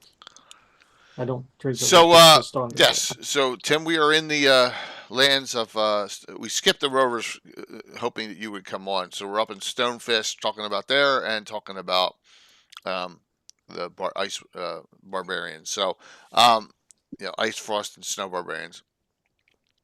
So the hold of Stonefist always I found a little strange, right? Mm-hmm. They're really not. They're not. What are they? They're not barbarians, really. They're cavemen. Yeah. They're it's kind of like they're semi nomads, semi civilized. Yeah. They're like. Of course, according to the Unearthed Arcana, they are barbarians. Yeah. That lists the ice, snow, That's frost, true. and Stonefist. In the barbarian class. Yeah. Yeah, absolutely. They have to be, because living up there is terrible. Uh-huh. But yeah, you're right. I always saw them more as like I remember that terrible Dara Hyena movie, Clan of the Cave Bear, right? But those were like Neanderthals, right? Neanderthals and Cro-Magnons mixing. The book was more interesting, but they didn't do a terrible job with the movie. Okay. I mean, the book's like this thick, so I mean, to cram that into a movie is a little bit. It's difficult. As opposed to The Hobbit, which is this big, and they make a movie this big. They make 2 movies. Yeah. Yes. 2 movies. So, do you like that movie? I didn't say I liked it. They could have done it. You know? Yeah. Ceridian 7's age is clearly based. So, out of all the places you would think I would not adventure, we did a lot of adventuring up here. And it was a long plot arc.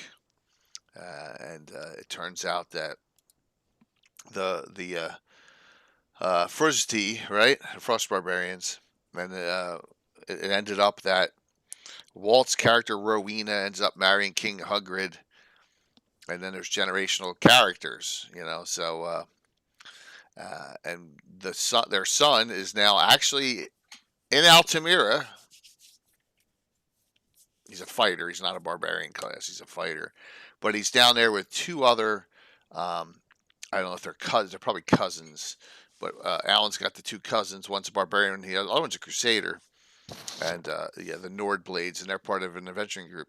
So, in the Windborne adventuring group. But then, to throw a wrench into things, because Alan hates wrenches, so I do it on purpose. Coco, it's so surprising. Come on, man! You think it's funny too, don't you? It's hysterical. And now only sometimes. Only sometimes. No, I can't find. Okay, so yes, the new group that we had a couple weeks ago, 3rd, 4th level characters. So they had a younger sister who wanted to come, and they said no, stay in your place, right? But she gets to a certain age, she becomes she comes down. Emerson Nordblade, that's Coco's character, and she's a barbarian, and so she runs into them in the Salty Dog when the adventure starts, and they're berating her. Said you're on your own, and then the brother barbarian said you should go work at the Tickling Feather. So that's it. So. Yeah, we got some barbarian action in our round. Then she said, roll for initiative. Yeah, I don't think a 3rd level barbarian female or any 3rd level barbarian should fight a 6th or 7th level barbarian. Well, nobody carries around a little number on their forehead that says what level they are, right? Sure they do. Everyone knows what level they are. It's D&D, right? For the most part. So, all right. And that's my. But we had a long plot line up here. There was warring going between between all 3 of the barbarian kingdoms up here. The Frost Barbarians were being conquered by the Ice Barbarians, and they wanted to get their independence back. Yep. So all good. So anyone else have any other stories up here? Or any or use? I know they raid into Rotic a lot. They raid into they raid south, probably even further south, and they're sailors, most of them. So we can mention up in the northeast up there we have the the town of Jotsplat that Carlos Lysing did an adventure and made some heraldry and stuff up there. So that's from Her Cold Dead Hands. Is that the right one? Yeah, I forgot. Yeah, I put a module up there. That's probably the most isolated of all the settlements in the Flanies. It's probably Jotsplat is probably the most, because it's one of these that you probably only get to a month or two in the summer, and that's it. Yeah, and the river then probably you're snowed in, and completely. yeah, exactly. Everything freezes over except in the late summer. So maybe you can go there from a couple of months in the summer, and that's it. Yeah, that's kind of scary. Yeah. Well, yeah. It's like Svalbard or something. You should. Well, Svalbard wouldn't be if you didn't. We'd have airplanes. Svalbard would be. But go back 100 years or more, then Svalbard was pretty much isolated for most of the year. Yeah. Oh my gosh. Yeah. 13 words right there last summer. What do they eat? They probably eat a lot of meat. There's probably seal, because if it's like fishing. In the real world, the oceans are really, really rich in various stuff. So they get no food unless something dies. Exactly. Yeah. Mm-hmm. So you kill a lot of things in the summer, and then you salt it and dry it and whatever, and live off it, and then you go out in the winter and you kill occasional things, I guess. But most you kill things in the summer. Yeah, you kill in the summer, and then you live off that in the winter. I don't think they have whaling ships up there. I don't think the ships are going to be useful. Well, the Eskimos, they hunted whales. Yeah, but they don't canoes, basically. Right, canoes. Yeah. Yeah. Well, they whaled off of the west coast of America. Yeah. It's just us Europeans who were so gruesome that we used modern day ships and slaughtered whales. Back in the day, they hunted them. Exactly. Back in the day, they hunted them more fair and square. It took a day or a week to kill a whale, and you kill one a year, and that was it, or something. And you didn't kill for Then you got all the meats you wanted for half the village, and the whales are like what lit the whole world, because they used the oil to light the lamps. Mm-hmm. Yep. And then once they found petroleum, that was done. Yeah. I'm sure the Kruski have to compete with frost giants and the like. I imagine these are pretty nasty. Yeah, mountains. Japan was an early whale hunter. So was Norway and Iceland too, and they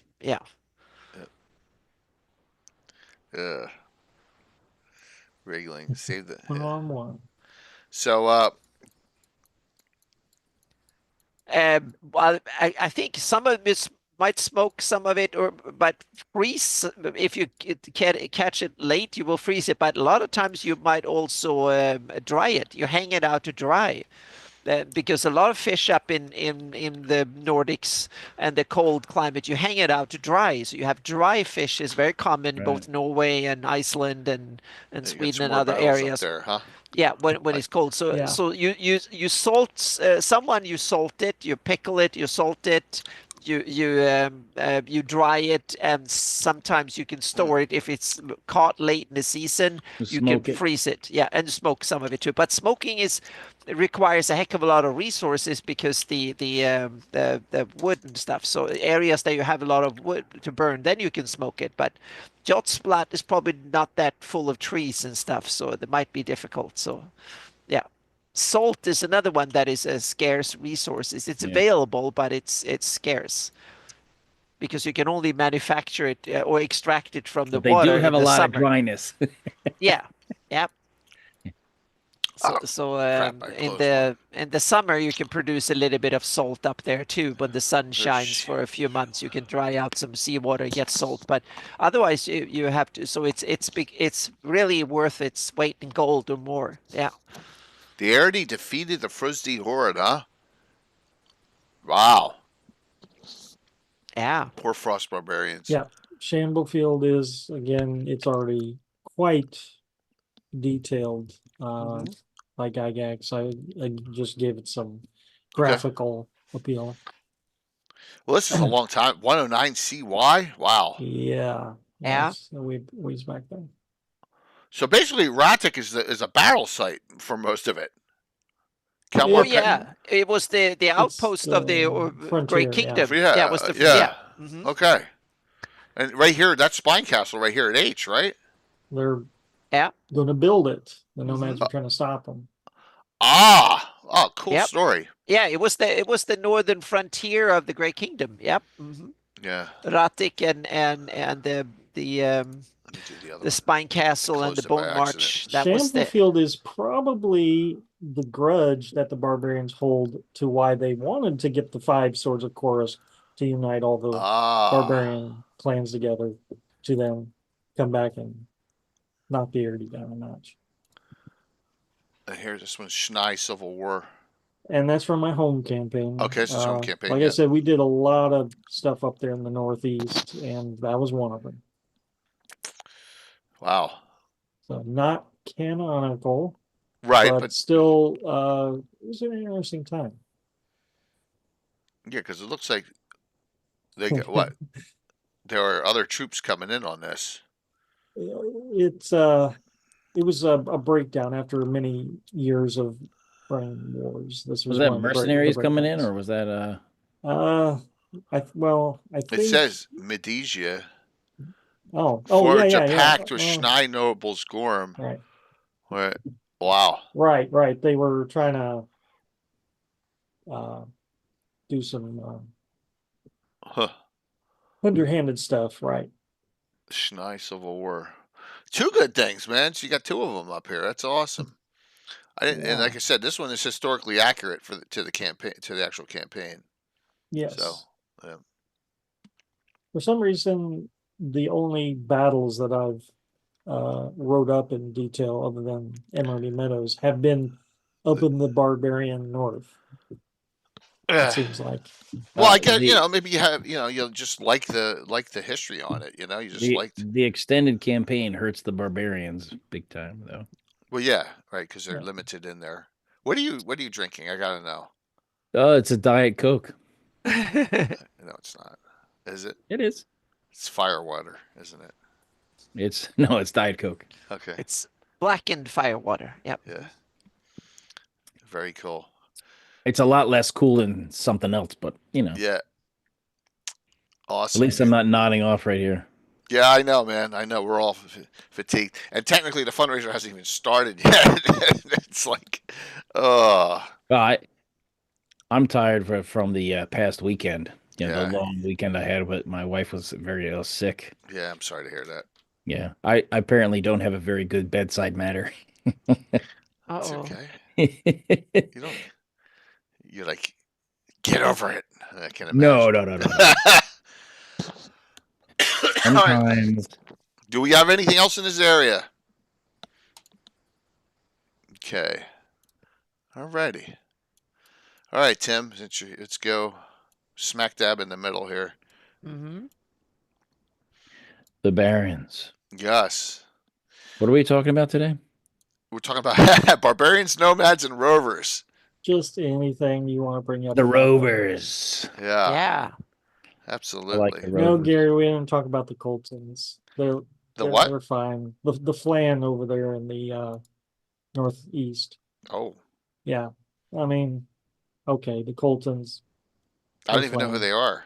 That's good. Yeah. Go a little bit east. Yeah. Where?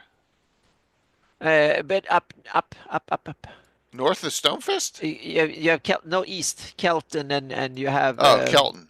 Yeah, and stuff. There you have some of the Kelton's in the second adventure, second of those 2 adventures. From the North. Yeah, it's in that's a flan? Yeah, might have some flan survivors, yeah. Yeah.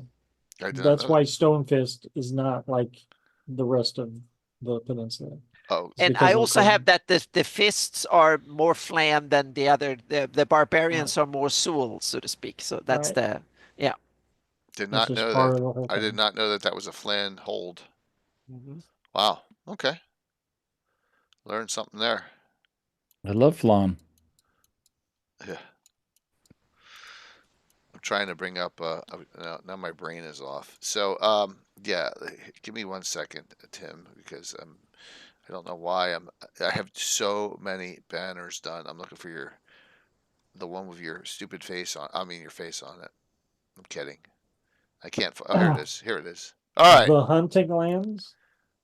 What was it? They changed the name of that from what? Not not really, but it's on the new maps. It doesn't say Rovers of the Barrens. It's just the hunting lands. Oh, yeah. The Rovers would be the people. Yes. right. Barons would be Thanks, there Doc. where that's what the people from down south would call it, barons. Yes. But they think it's the what they call it? The hunting grounds? The hunting lands. The hunting lands. Or the plentiful hunting lands. Sure. Yeah. They just follow the herds around. Mm-hmm. So Saturday morning we're gonna see this. That's right. A face from the ancient gallery, or barbarians should play with dead things. Who's playing? Patrick, Alex, Daniel, Mike Disney. Who am I missing? Oh, Tim, the Naz. There you go. Cool. Yes. That'll kick off Saturday's fundraiser. That's right. Yes. So it'll be good. Good to hear. I think 8 to noon on that. So what I know you've really developed the area. What are your thoughts on on our time frame and what you're doing? The Rovers are pretty IUs all over the place, and I like it because they're in a point. Well, I think at this timeline they're in a point of kind of pushing back. Right. The laws of entropy suggest that IUs cannot hold on to what they have, and they're just starting to devour themselves from inside. They're not sustainable. So they're going to break apart and fall apart. It's a good time to be a barbarian pushing back against it. Although it's not a good time for your barbarians because bad things happen a lot. They're part of the, hey, you can't get success without challenge. Yeah. It's always challenges. There's the tip of the spear barbarians, like the Dark Hand, and then there's the handle of the spear, or the, maybe the fins at the back of the spear. I don't know. Or maybe it's the butt of the spear for the underdogs. The pole. What ones are we seeing? What group are we seeing? The underdogs. Underdogs. Yeah. Okay. The underdogs. I know you the did. Underdogs are pretty good though. They're just not they're just not as super cool as everyone. Everyone else gets credit for stuff, and they kind of don't get credit. So Split Rock, that's where a lot of this is taking place, right? Yeah, Split Rock is a kind of a single large outcropping of rock. It looks like a boulder that's been cracked in half, but it's like 300 or 400 feet tall. And bad guys live in it right now. And that's where the last adventure, our Dark Hand team was captured, and they made a daring escape. That was the last time. That was the last adventure. Jason. Carlos did the coldest thing I've ever seen. Jason. I thought the bad guy was pretty nice for a bad guy who's captured you. Yeah. But he handed him a magic gem that, when exposed to water, create all the water within like 8 square meters of it will freeze solid. And he told him, this is a special gem that'll help you see underwater. And when the guy wasn't going to go in the water, he just waited for a moment and they just shoved him in and caught him in an ice block. And the guy made it safe, so he got his face out of the water before he got caught in it. And then I remember that. Carlos and the other characters flipped the ice block over, so he was underwater. Nice. Yeah, really? That was cold. Hey, you got to get away. I need to steal that idea for my king. It's pretty good. So they are not down. I remember they were heading down here into the Fell Lands, right? But now, are they down here? Yes, they're in the Fell Lands. Okay. And they're a little bit north of that. Right in this area. Yeah, a little bit north in there. Okay. And they have to go. They have to go to a farm, and they have to leave a signal, which is a crow's feather in the roof of the well that's there on the farm, and then come back in a few days and see if there's anything been left there it's a dead drop to see if anything's been left there. Something will be left there. Uh-oh.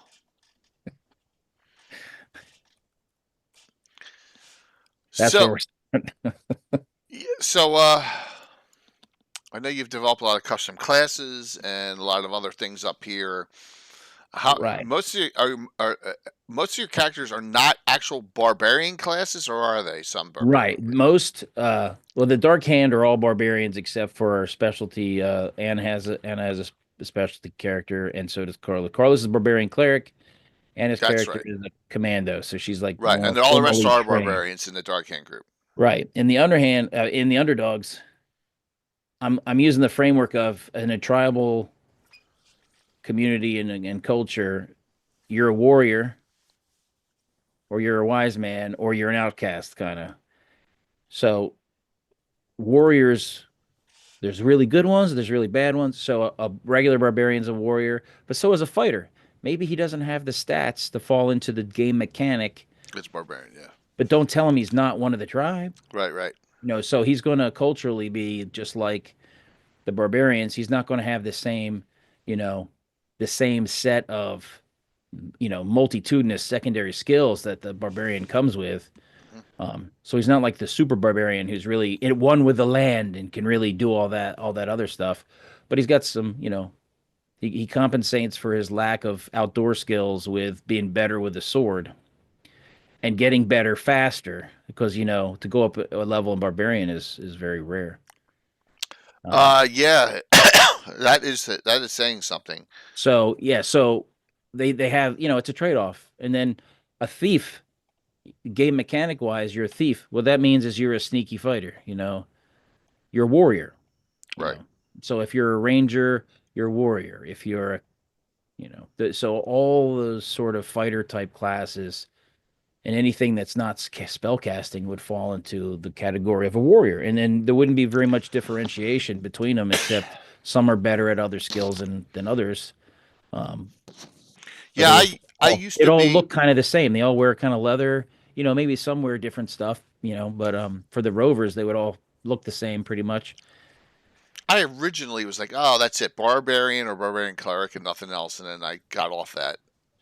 You know what I mean? It just didn't make sense. Yeah, and then the wise men would be like a druid can be a shamanic style druid, and that's what Prometheus has. He has a druid, but instead of using mistletoe, he uses special mushrooms in his concoction.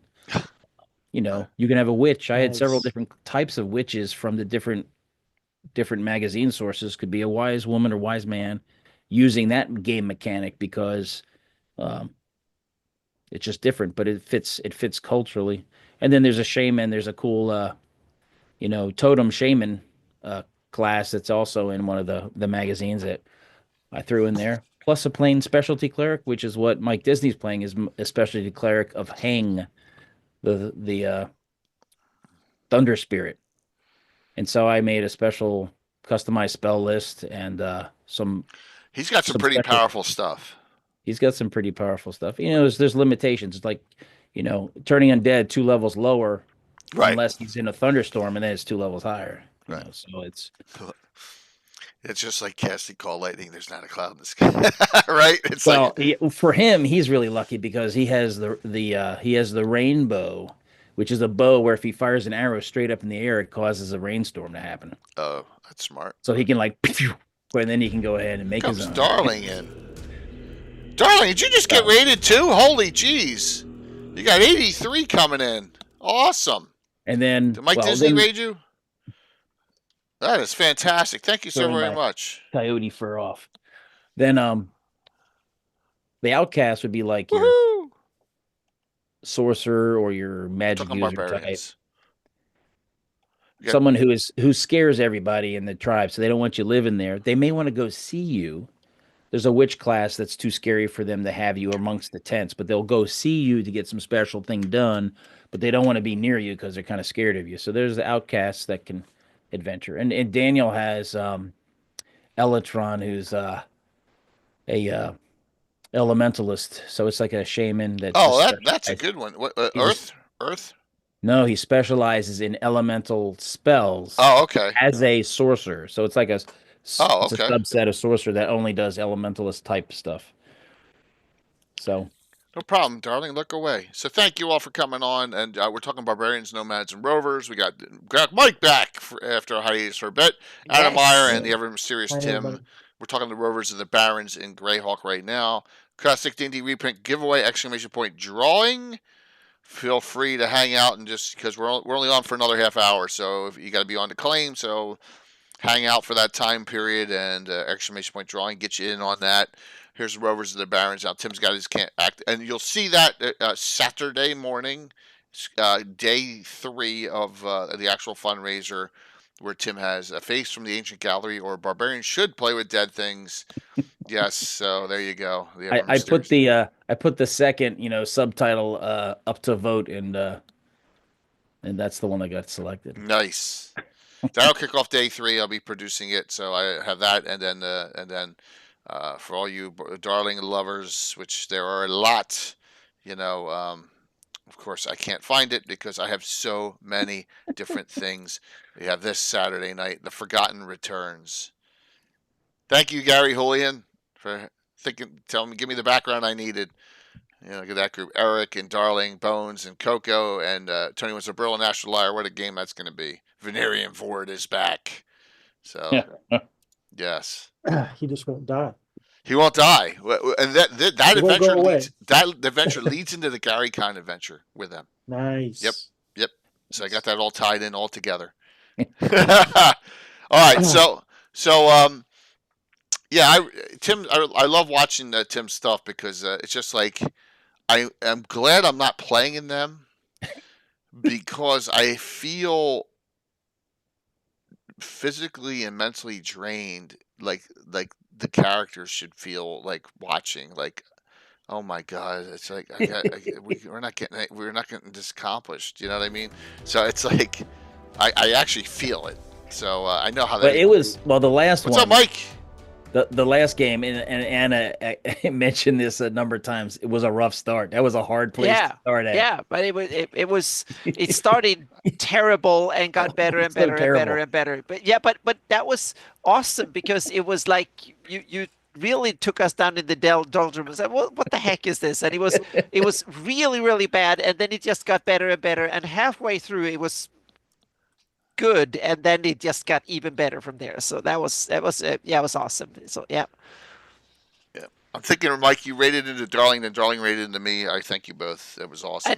And also Tim, because it was so bad in the beginning, that meant that it felt even better at the end, so to speak. So what was bad in the beginning turned out to be a virtue at the end, so to speak. So I just remember Carlos didn't even want to mention the injuries because they made him feel ill. Yeah, it was fantastic. I loved it. It was awesome. Yeah. At the end. Yep. And we know Mike Disney's on now, and he'll be playing that Priest of Veng again on Saturday. So very cool. And that'll be awesome. Nice to have. All right, so let's go to a spot we have not talked about real quick and right. Because we do have Nomads in the Bright Desert, right? Yes. And we can go to that book here. I think I have that set up, and that is maybe I didn't bring that one up. But sorry, Jaws. What's that? Class Jaws says missed all the cool stuff tonight. It's all good, man. But the vid's up. But yeah, it's cool. We go here. Rowdy the Trader has them. Yeah. Harry the Trader. And there's 3 kinds of nomads in the Bright Desert. Yes. Go for it, Mike. Well, the OG nomads are the Flam ones, who have been there for the last 2,000 years since Solm fell. So Solm,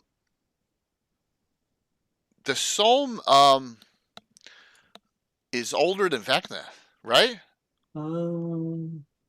Maybe, yeah. No, I don't think so. Maybe. Yeah, 2,000 years. Definitely. Vecna's only 1,000 years ago. Oh, that's right? true. Okay, yeah. If it's that old, then it's older. Yeah. Mm-hmm. Yeah. So wow. All right. And I saw a reference to the largest tribe being called Tukin. Okay. Tukin, Tukin tribe. But they are definitely subjugated once Rary shows up on the scene. Oh, so he does. Okay.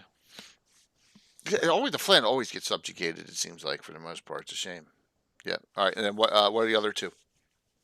Well, then the Sioux move in at some point. Right. The reading says that they enter the desert and then they can't escape, which I find comical. So it's some Sioux who just came to the Bright Desert and now they're there. Yeah. And they're called the Tareg, Tareg. Tareg. And I'm not 100% certain, but I think they might hew closer to the hills, but who knows? The north. Here, I'm just here, maybe imagining they're not that. Tarth Morta, right? Are they the ones that meet at Tarth Morta? There's supposed to be a town that's like a neutral spot. That's it. I'm almost positive that's it. It's either that or Marcifel. It's one of the two. I did them in an adventure, and then the third are they the centaurs? The import. Well, 4. Yeah, that's right. There are desert centaurs. There's desert centaurs here too. No, I was going to say the fourth. Then the fourth one is Rary's imported Backlunish nomads. Right, and he took them from the Paynims. Yeah. Right, yeah. And that's the connection. Yeah. Yeah. So I guess he wanted his own in there, so he brings them. Tarth Morta is a stronghold of war mages. Is it which one is the meeting point? Is that Marstafel then? The meeting point is Ulbakak. Ulbakak. Yeah. Okay, where's that? Oh, here I think it's near the Aberrals. Here it is. Like okay, close to Hardby. Got it. Thanks, Sam. I'm confused. Well, BB, yeah, I would have thought they were Kettites as well. They're not Kettites. I think the reading says it's Paynims. Yeah. The reading says Paynims. I mean, he was the Archmage of Ket, so who knows? Yeah. And the funny thing was when we had Anthony Pryor on to discuss this, he still was very amorphous in the reason why Rary did all this. Right? It kind of never came out. It was like, he's like, well, it's kind of got these instructions. I just ran, it's just like, okay.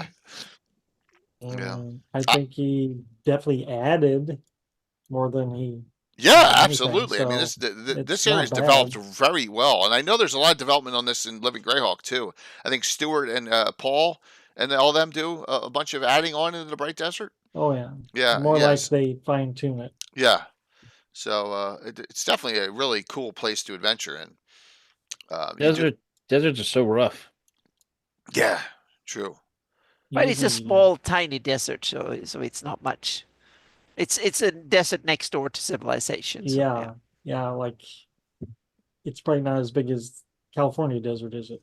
No, it's not. It's not that big. It's like Southern California in size, so it's a couple of 100 miles across. So you can still get lost if you're ambitious or not so ambitious, so to speak. So it's technically possible to get lost, but it's kind of interesting. It must be some. Now I have a question. Yeah? Sorry to cut you off. No, please. What is a desert like that is smack dab next to the coast of? There are some deserts in the real world that are that way. Namibia in Africa is the most famous one. So does the desert literally go right up to the water's edge? Yep. And usually what it comes from is that oceans that are cold water, so to speak, that are dry. And you have the same phenomena along some of the Pacific, like down here too, in Mexico and stuff. You have, and it's primarily because the water that comes down from is colder than the area around, and that means that no precipitation. Exactly. So when you have cold water means much less humidity in the air. So that means it's a lot colder. But if on the other hand you have Ireland is the opposite, so to speak, and parts of the Atlantic side, because then you have warm water coming up from the south that brings moisture with it. And on the Pacific side, it's the opposite. The moisture stay up north, and primarily much more. So it's definitely more common than I think. I was at a camp in Kuwait, out in the desert, and the sand was this fine white, really fine sand. And everything. Yep. As far as you could see, really blinding white. It was like 105 degrees, and 100% humidity. There's a certain part in August where it's super humid, no rain. Yep. Horrible. But there you have the other interesting thing that is the different from Namibia, because Kuwait and those areas are completely flat. So means there you're down on the ground. But if you take the Namibian coast, something else, because there you have a coast that is very rapidly going up. So what you can do is that nature moistures air, drags air from or moisture from the air. So there are plants and stuff that literally grows in the sand, and they just take the moisture and nutrients and stuff from the air rather than from the ground. And so there are a fair bit of wildlife. And the other interesting thing that happens at a coastline like in Namibia, you might have a desert that is for the most part uninhabitable. It's some of the driest places on the planet and hottest, but the ocean is full of life, because especially since it's cold water, so there's a lot of seals and fish and bird life and stuff along the coast. So that means that there's like a little bit of a strip along the ocean. It's same thing in I saw a wonderful BBC had a good bit up from BBC Earth about roaming coyotes roaming on the Mexican coast. So the predators go and roam along the coast. They learn to hunt seals and gulls and all sorts of stuff that were there. But here we have another different thing. Yeah, this doesn't make sense here where this right there. No, not really. So this desert is but we have to remember that deserts is not because they're hot. Things are deserty because they are dry, because they're cold deserts too. There are even deserts in Antarctica. So technically, exactly. So and Tibetan Plateau is a cold desert. So technically, a desert doesn't have to be hot. It just has to be dry to be a desert. If that's the case in here, the surrounding areas is like warm, temperate to Mediterranean. But here we can simply say, well, there's some foul magic and stuff like that, so that have heated up the place and made it drier, so to speak. So that's why no one has tried to settle the desert coast. Also, like the wild coast. Right. If humid air is blowing over mountains, a lot of times it'll shed all its water as it goes over the mountain. So on the other side of the mountain it's dry. And like Manfred von Beck says, that the other part is that the ground can't retain water, so it disappears like in sand and stuff. So so it's overall lack of water in persistent water or like precipitation and where you have water where plants can grow. It's so weird to see them because they look like a plastic house plant, a plant that's in your house. It's plastic. You forgot to dust it, and you look at it and just covered in dust. That's what outdoor plants look like in Iraq. They're growing and it's just sitting there. It never rains on them hardly. Rains once a year. It's the same thing when you go out in the desert here. They also look old and decrepit and stuff. So I guess the nomads are doing their nomadic things in this area here, Well, but it's a little bit weird because the obvious thing to be a nomad would to pop over to the lands surrounding lands and then raid there and hunt and then go back into the desert to hide, so to speak. That will be the obvious nomadic, because this desert is too small to be really different from one end to the other. So there has to be a reason why they stay there. So, they have some areas that can grow. And they grow some rare food or spice or something that is highly valuable, which helps them fund why they stay there. And it's also it's a place to hide from civilization around it. If you're a fugitive or you're some person with or creature with powerful ambitions in politics, and you want to like Rary, it's a way to hide out, to simply say, well, I don't want to be haunted down to oblivion by everybody, so you hide out in the wilderness, so to speak. So you hide in the most wretched place possible. Exactly, and that we have history was full of. There were people living in the swamps, up the hills, deep in the forest and stuff. And Rary goes there and says, "Hey, I own this place now. Look, I'm here." Sam says it's a curse. Exactly, it is a curse. Yeah, it is a curse. So the curse have twisted the climate a few degrees or a few notches in the hot and dry direction, so to speak. Somebody opened a There it portal is. to like the elemental plane of water where all the water there just falls Ooh. out of it. Yeah. Yeah. And Scottish Jeff have a good point because deserts in the real world deserts they vary and they also vary over time and over place. Meaning, if you take a huge place like the southwest of United States, or you take even bigger places like Central Asia or the Sahara, they are vast. Meaning, you have areas, even the Sahara have lakes and stuff, both seasonal and permanent ones too, and you have areas, and also they vary over time. In Roman times and a few thousand years ago, the Sahara was much more fertile. It was full of grasslands. It looked like a savanna to a large degree, and then it's only Wait, the last few thousand years. So things change over time. They change over areas. You have a lot of rocky areas, They cut sandy down all the desert. cedars of Lebanon. Exactly. They cut down a lot of stuff. So in Roman times, a lot of what is today desert was fertile land, and also sandy deserts are fairly rare. Most of them are rocky and full of rocks and hard land, so to speak. So The same being thing a with the deserts cursed here desert, are hard. Yeah. is the hills, the mountains, the Aberrals, is that what prevented this curse from going farther out? That might have been, yeah, I don't know, Mm. or maybe the spell effect was only so many miles, and but there should be like a gradual, or maybe spell effect is more kind of abrupt, and then does it change over time? Does it diminish over time, or is it spreading, It's the realm of or Solm, Sam yeah, says. So yeah, wherever they had control. Yeah, yeah, which is probably the mountains. Yep. yeah. Yep. Makes sense. It's kind of hills are, like we talked about last week. Hills are a natural barrier between political realms. So yeah. Excellent. Yes. So did we miss anywhere?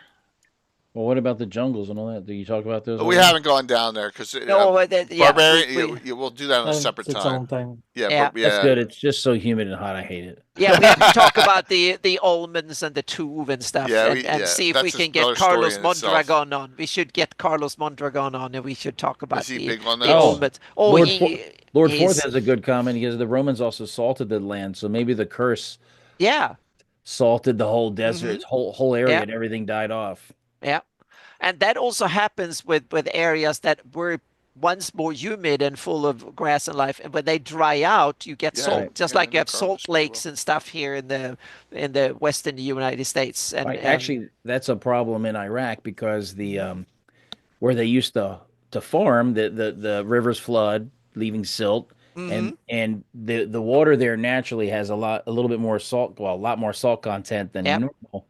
Well, And yeah, because they've plowed the same depth for so long, the earth beneath the marshlands has become impermeable. It all yep, used to leach through, and now it evaporates off, leaving the salt. So over yep. generations, it's less and less they can grow. Yeah, and also irrigation is often a source that it because the water does, yeah, you kind of bring in water differently. So when Cool, you Sam. mess with natural, and even natural, meaning the Mediterranean is more salty, the Caspian is way more salty, and the Mediterranean was because it was a ocean once, and that was saltier, and then it filled up again. So that there's like a lot of stuff like that that messes with. And in the fantasy world, you can add even more kind of things that can screw with this. So But yeah, maybe that's the business out of the bright desert. Maybe they yeah, have salt. So there's hmm salt miners. yep, They bring salt out, and that's the way they hmm earn their yeah, yeah, trade. yeah. When things dry out, there's salt at the bottom, so to speak. So there might be some dried out lakes and stuff. So be a salt merchant might be a way to survive. Yeah. Interesting. See, look at that. We got through a lot of. We went a crescent moon all the way around, with that one exception of the bright desert. They can Most sell all the around salt the to those outside. northern barbarians, so they can salt their meat. Yeah. And salt is often exported north because it's much harder to extract it north than it is in the hot climate. So yeah, Interesting.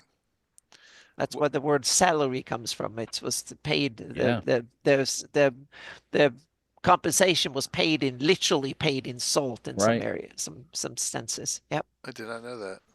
Yep. There's another thing in the bright desert you missed. I'm sure there's Oh, some there's things in plenty there. of stuff we missed. Oh Yeah, yeah, there's yeah, a We're whole. talking about That's a whole. nomads. Nomads. Yeah. Oh, the meteor. Yeah. Well, the meteor actually is in. Anna put it in the. Yeah, Aberrals. it's a, That's- it's a story for the dwarven topic. Yes. Yeah. Yes. I believe. And we have the ghost towers Ghost and Tower, Well, there's all that stuff. The ghost tower is actually Necropolis of Unag and ghost all tower's not sorts in of stuff. in the Aberrals technically. It's the on ruins it's right of on the coast. Uta and there's a lot of stuff in that But area. for the topic, we wanted to talk to the nomads of the area. That's a major area with nomads in it. So, because the ghost tower, yes. There's not a lot of, places you would think might have wanderers, nomads, like Bandit Kingdoms don't, Shitlands don't, Figure Andy, they don't, because consider them more, I don't know, civilized or farming. Well, agrarian. They set up a permanent agricultural base instead of roaming. Yep, absolutely. So we got through all the locations. Although really, the northern ones don't really roam, though, do they? Oh, they do. The wolf and tiger nomads do. Yeah, some do. Well, but that's not really the north. I mean, like the frost. I mean, they're not. Oh no, but we talked about in the beginning. The barbarians doesn't mean that the nomads. It just means that someone thinks they are uncivilized. Right. So, exactly. Yeah. Absolutely. That was probably what the Grey Kingdom people called them barbarians, because they're not part of our culture, so to speak. Yes. They're barbaric. Yeah. Yeah. The people in old used to be nomads. Now they're barbarians. Right. No, that makes sense. They're not us, therefore. Mm-hmm. Yep. And the old people are not like the Mongols at all, because they're not horseback, are they? Oh, yeah, they are very horseback. Oh, they are very horseback. Well, I'm always thinking the tiger and wolf nomads, especially.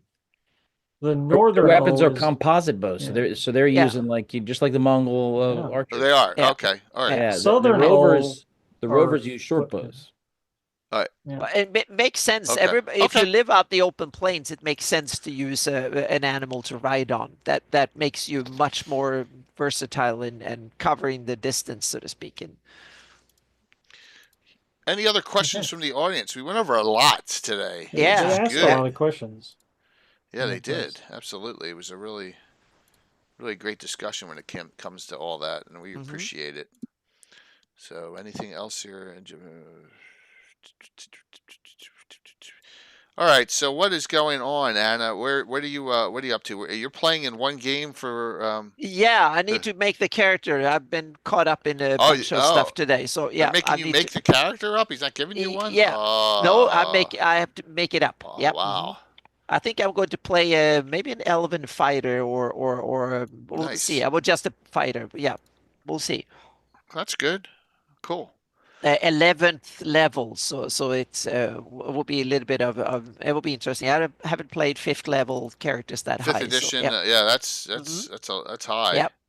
Yep. So. And otherwise, right now I'm working on the both the doing my sources project. A prototype for that is going to come very soon, and I'm also packaging all the GIS data, so there will be an updated geo package that has the icons and stuff working on. So I'm making sure that I put in URLs for the icons, so you can use QGIS, you can open it and you can make your own version. That's those are the two projects I'm working on at the moment, and then we'll see what I'll do for Friday. I'm not sure, but yeah, first we have to get to Friday. So and we'll have a couple of days. I'll talk about that in a second here on the schedule. What's coming up Friday? We do have a stream now Friday night. That Rob's covering. Yeah. So not me, but Rob Phantom. I'm not going to stream on Friday this week. Okay. No, I don't. I don't want to compete with the all the stream going on for the fundraiser. So no, I'm going to enjoy watching and stuff. Yeah, it'll be a good one. Yep. Mike, what do you got going on? Well, sign-ups for silver badges is Saturday. Right at 1 o'clock on Eastern noon. So I got that. I'm already plotting because some of my friends are coming. 1 or 2 of them. Good. Beyond that, just running my Parentland campaign, soaking in all that lore. And now your regular game's back to Tuesdays, so we may see a little bit more on Wednesdays. Yeah. Good to hear. And of course, working on comics every Wednesday. Nice. Love to see it. And Tim, we'll see Tim Saturday morning, right? Yeah, I'm afraid so. I'm looking forward to it. What a picture. You got to jut the chin out and raise the eyebrow.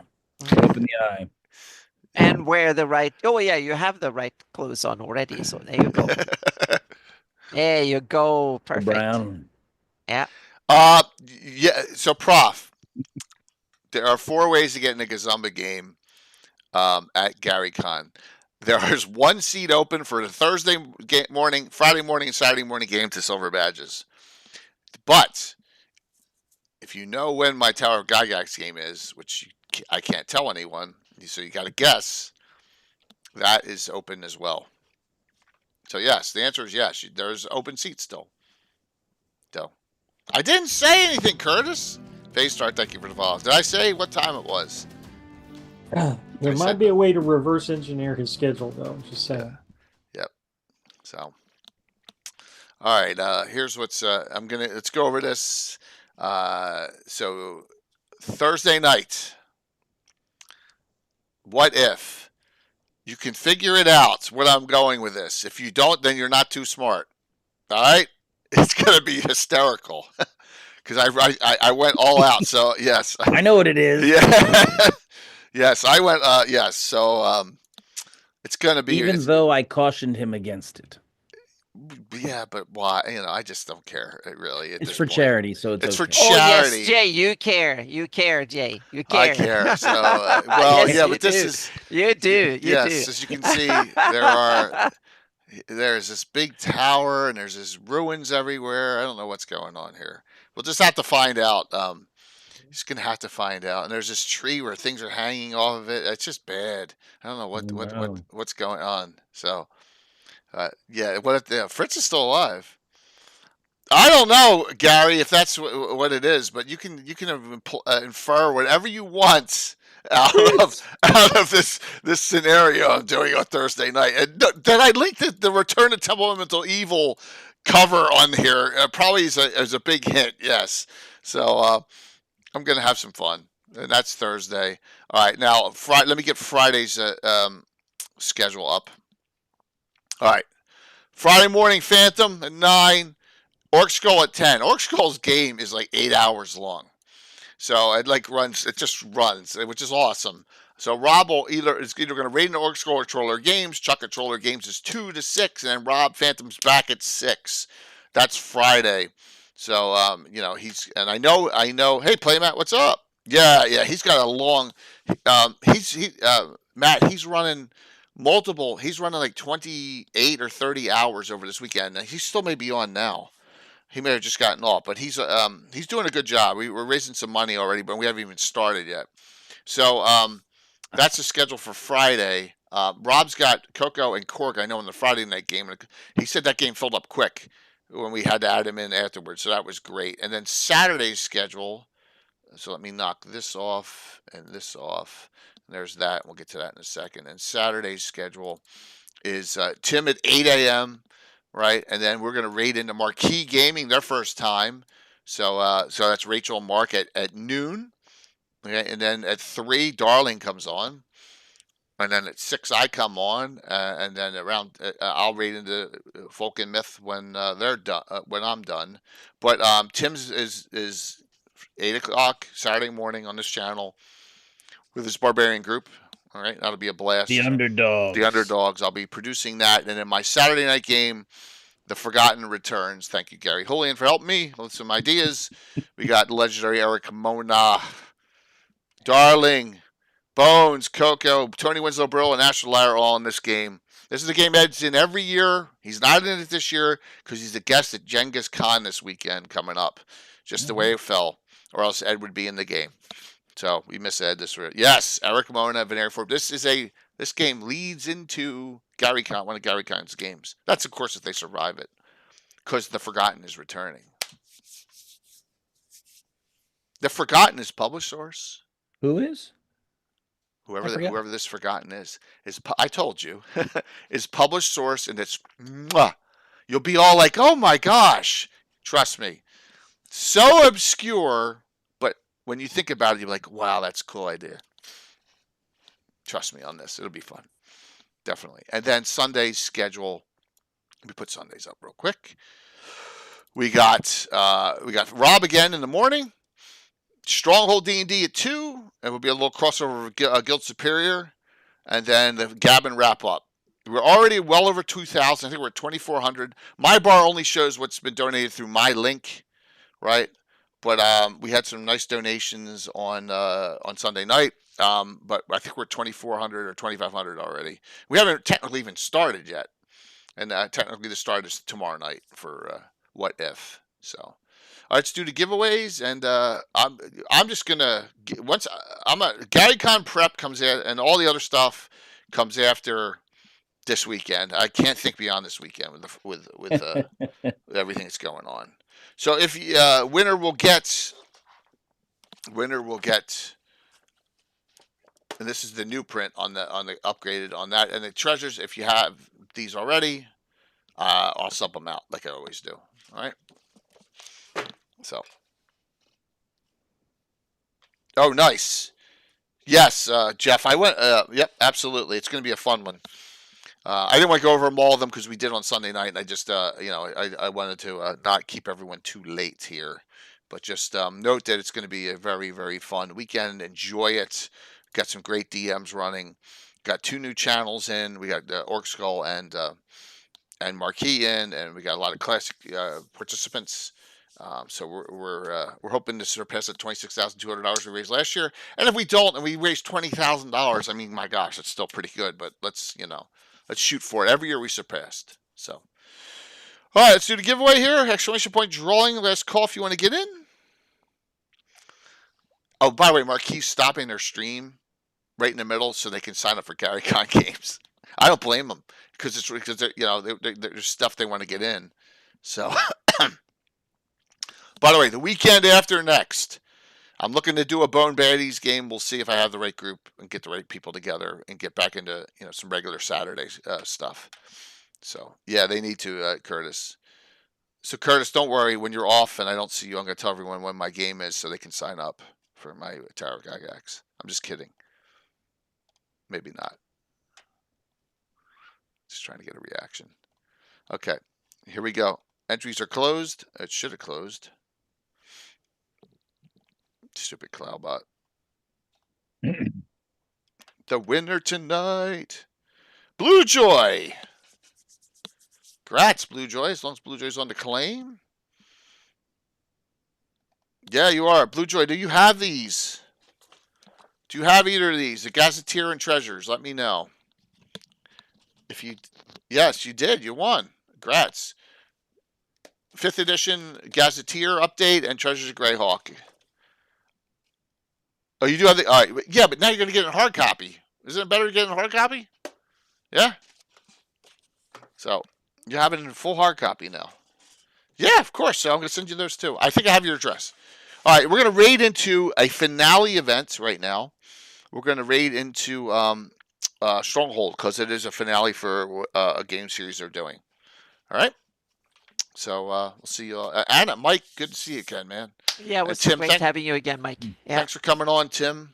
Get with me and send me whatever you need me, for Friday, or whenever. My brain's off. Yeah, it's gonna be a busy. Starting tomorrow night, it's gonna be a busy week. So, yeah, I think I'm gonna just TPK the party. So, Jacko Boom, there, look at that, a $100 donation. Thank you very much. Really appreciate that. Yeah, I'd love to change out that Bruce Campbell pick, but it's so hysterical to me. So I'm keeping it because I've had it since like year 2, since we've done it. So, yeah. We're keeping it. So thank you very much. Thanks. We love it. Love it. In fact, since it's so late, Jacker Boom, I'll give it 4 specials because it's every $25 for tomorrow night's game because this time. But I get 2 of them, and then 2 to the party. There we go. So I already got one from Kurt from that trivia question, right, Anna? I nailed that trivia question from Kurt. Yep. So alrighty, yes. We'll see you all. Kill them all. There you go. All right, so that means give them to me. Such a ripoff. Well, no, look at Jacobooms agrees with me there, Curtis. All right, I'll see you. I'm gonna hit the wrong button. I'm just babbling now at this point. It's been a long work day. Everyone, see you. Enjoy the weekend. It's gonna be a blast. Starting tomorrow night. All right, raiding into Stronghold D&D. Let's go in with a full 110 plus. Be awesome.